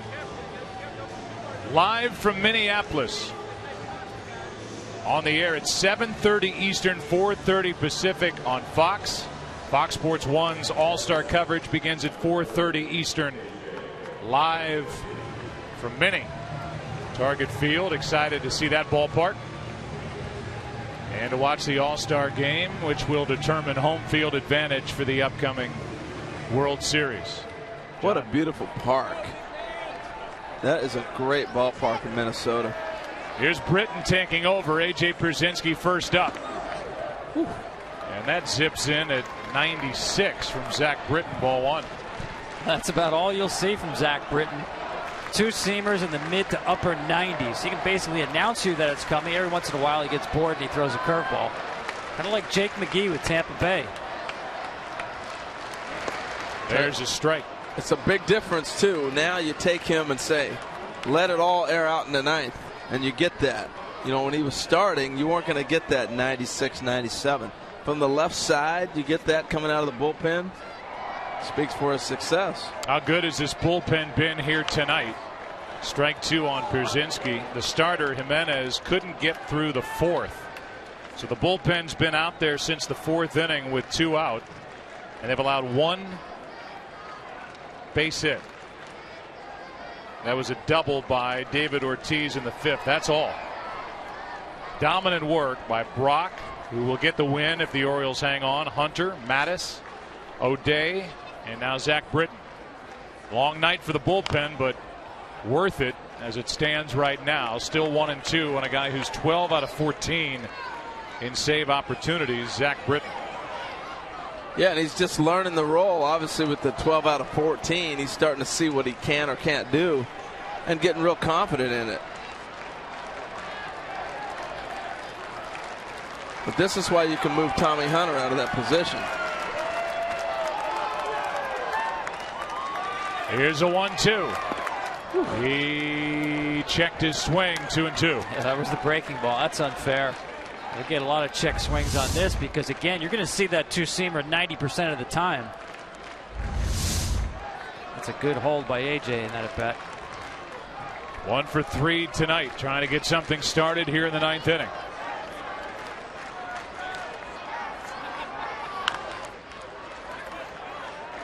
You see how A.J.'s spinning out of there.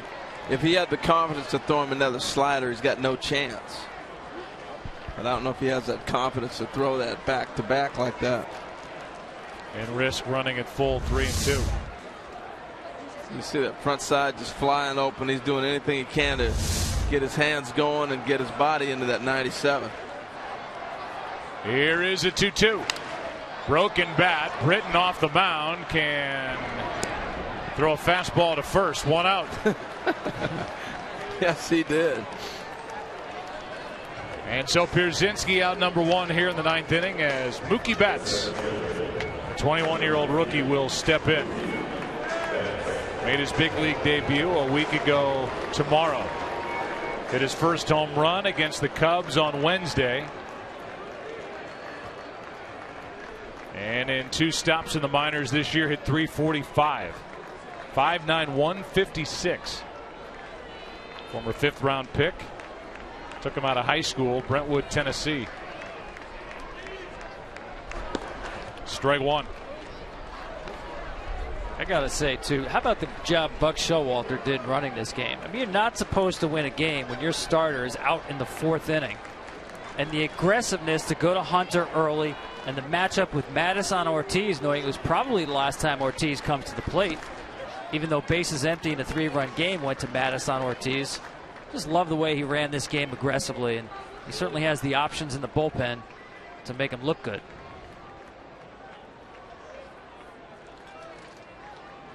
A lot of experience. A 1-1 pitch. Strike 2. I think he gives them an edge, Harold. I really do. With his experience, the way he can run a game, especially with a rotation we talked about, is not going to give you a lot of innings. Well, he thinks about it. It's a chess game for him. You know, it's something that he sat and looked at 2 days ago. Here's what a situation I might be confronted with. Here's what I want to do. Outside, 2-2. He was in his office 3 hours before tonight's game, putting down on index cards how his rotation would set up after the All-Star break. And we're over a week away from the All-Star break. That's what the great ones do. He's got options with that rotation too. Hard hit, but right at Hardy. Right over the top. No Gray on that throw. 2 out, nobody on. You know, Buck misses nothing. I remember him telling me when he was managing the Yankees, he would try to get the umpire rotations ahead of time so that if he wanted to have a low ball umpire with a sinker ball pitcher on the mound, he would make sure it fell that way. You're not buying it? Even he's laughing at it. No, I believe it. I've been around him enough. I can believe that. You can see him motioning about the potential for a bunt. The part of Brock Holt, lefty on lefty, ball one low, and Machado, because of it, is well off the line, even with a bag. Well, one of his mottos he's lived by is know thy own, and that means know my own players before I worry about somebody else's. Then I'll know what else is out there. A man who is 58 years old and was talked into appearing on Seinfeld by his kids. Like, I don't know anything about TV. My kids found out that they had called when he was with the Yankees and asked me to make an appearance, and he's still getting residual checks from that. That's a little bit high and tight. The count 2-1. Yeah, he said it costs him more money to do the residuals now than it did making the show. Stay a part of the union. Premier Seinfeld 25 years ago today. The Chaperone. That's the 94 episode that Buck Showalter was a part of. Said, who's that little guy? That little guy they had on the Jason Alexander. Yeah, Jason Alexander. First take, they couldn't get it right because that whole cast cracked up at everything Jason Alexander said. He had Danny Tartable and Paul O'Neill, who were players for him, as a part of that episode. Here comes a 2-2 pitch. Britton. Nice play. Game over. And on this split doubleheader day-night, Buck Showalter's team wins the nightcap, a final of 7-4. Brock gets the win. He's 3-0. Lackey the loss, 9-6. Britton his 13th save. 3-hour, 36-minute game. And the Orioles, who at one point led 2-0, trailed 4-2. Scored 5 unanswered to win it by 3. We'll take a break, come back after this.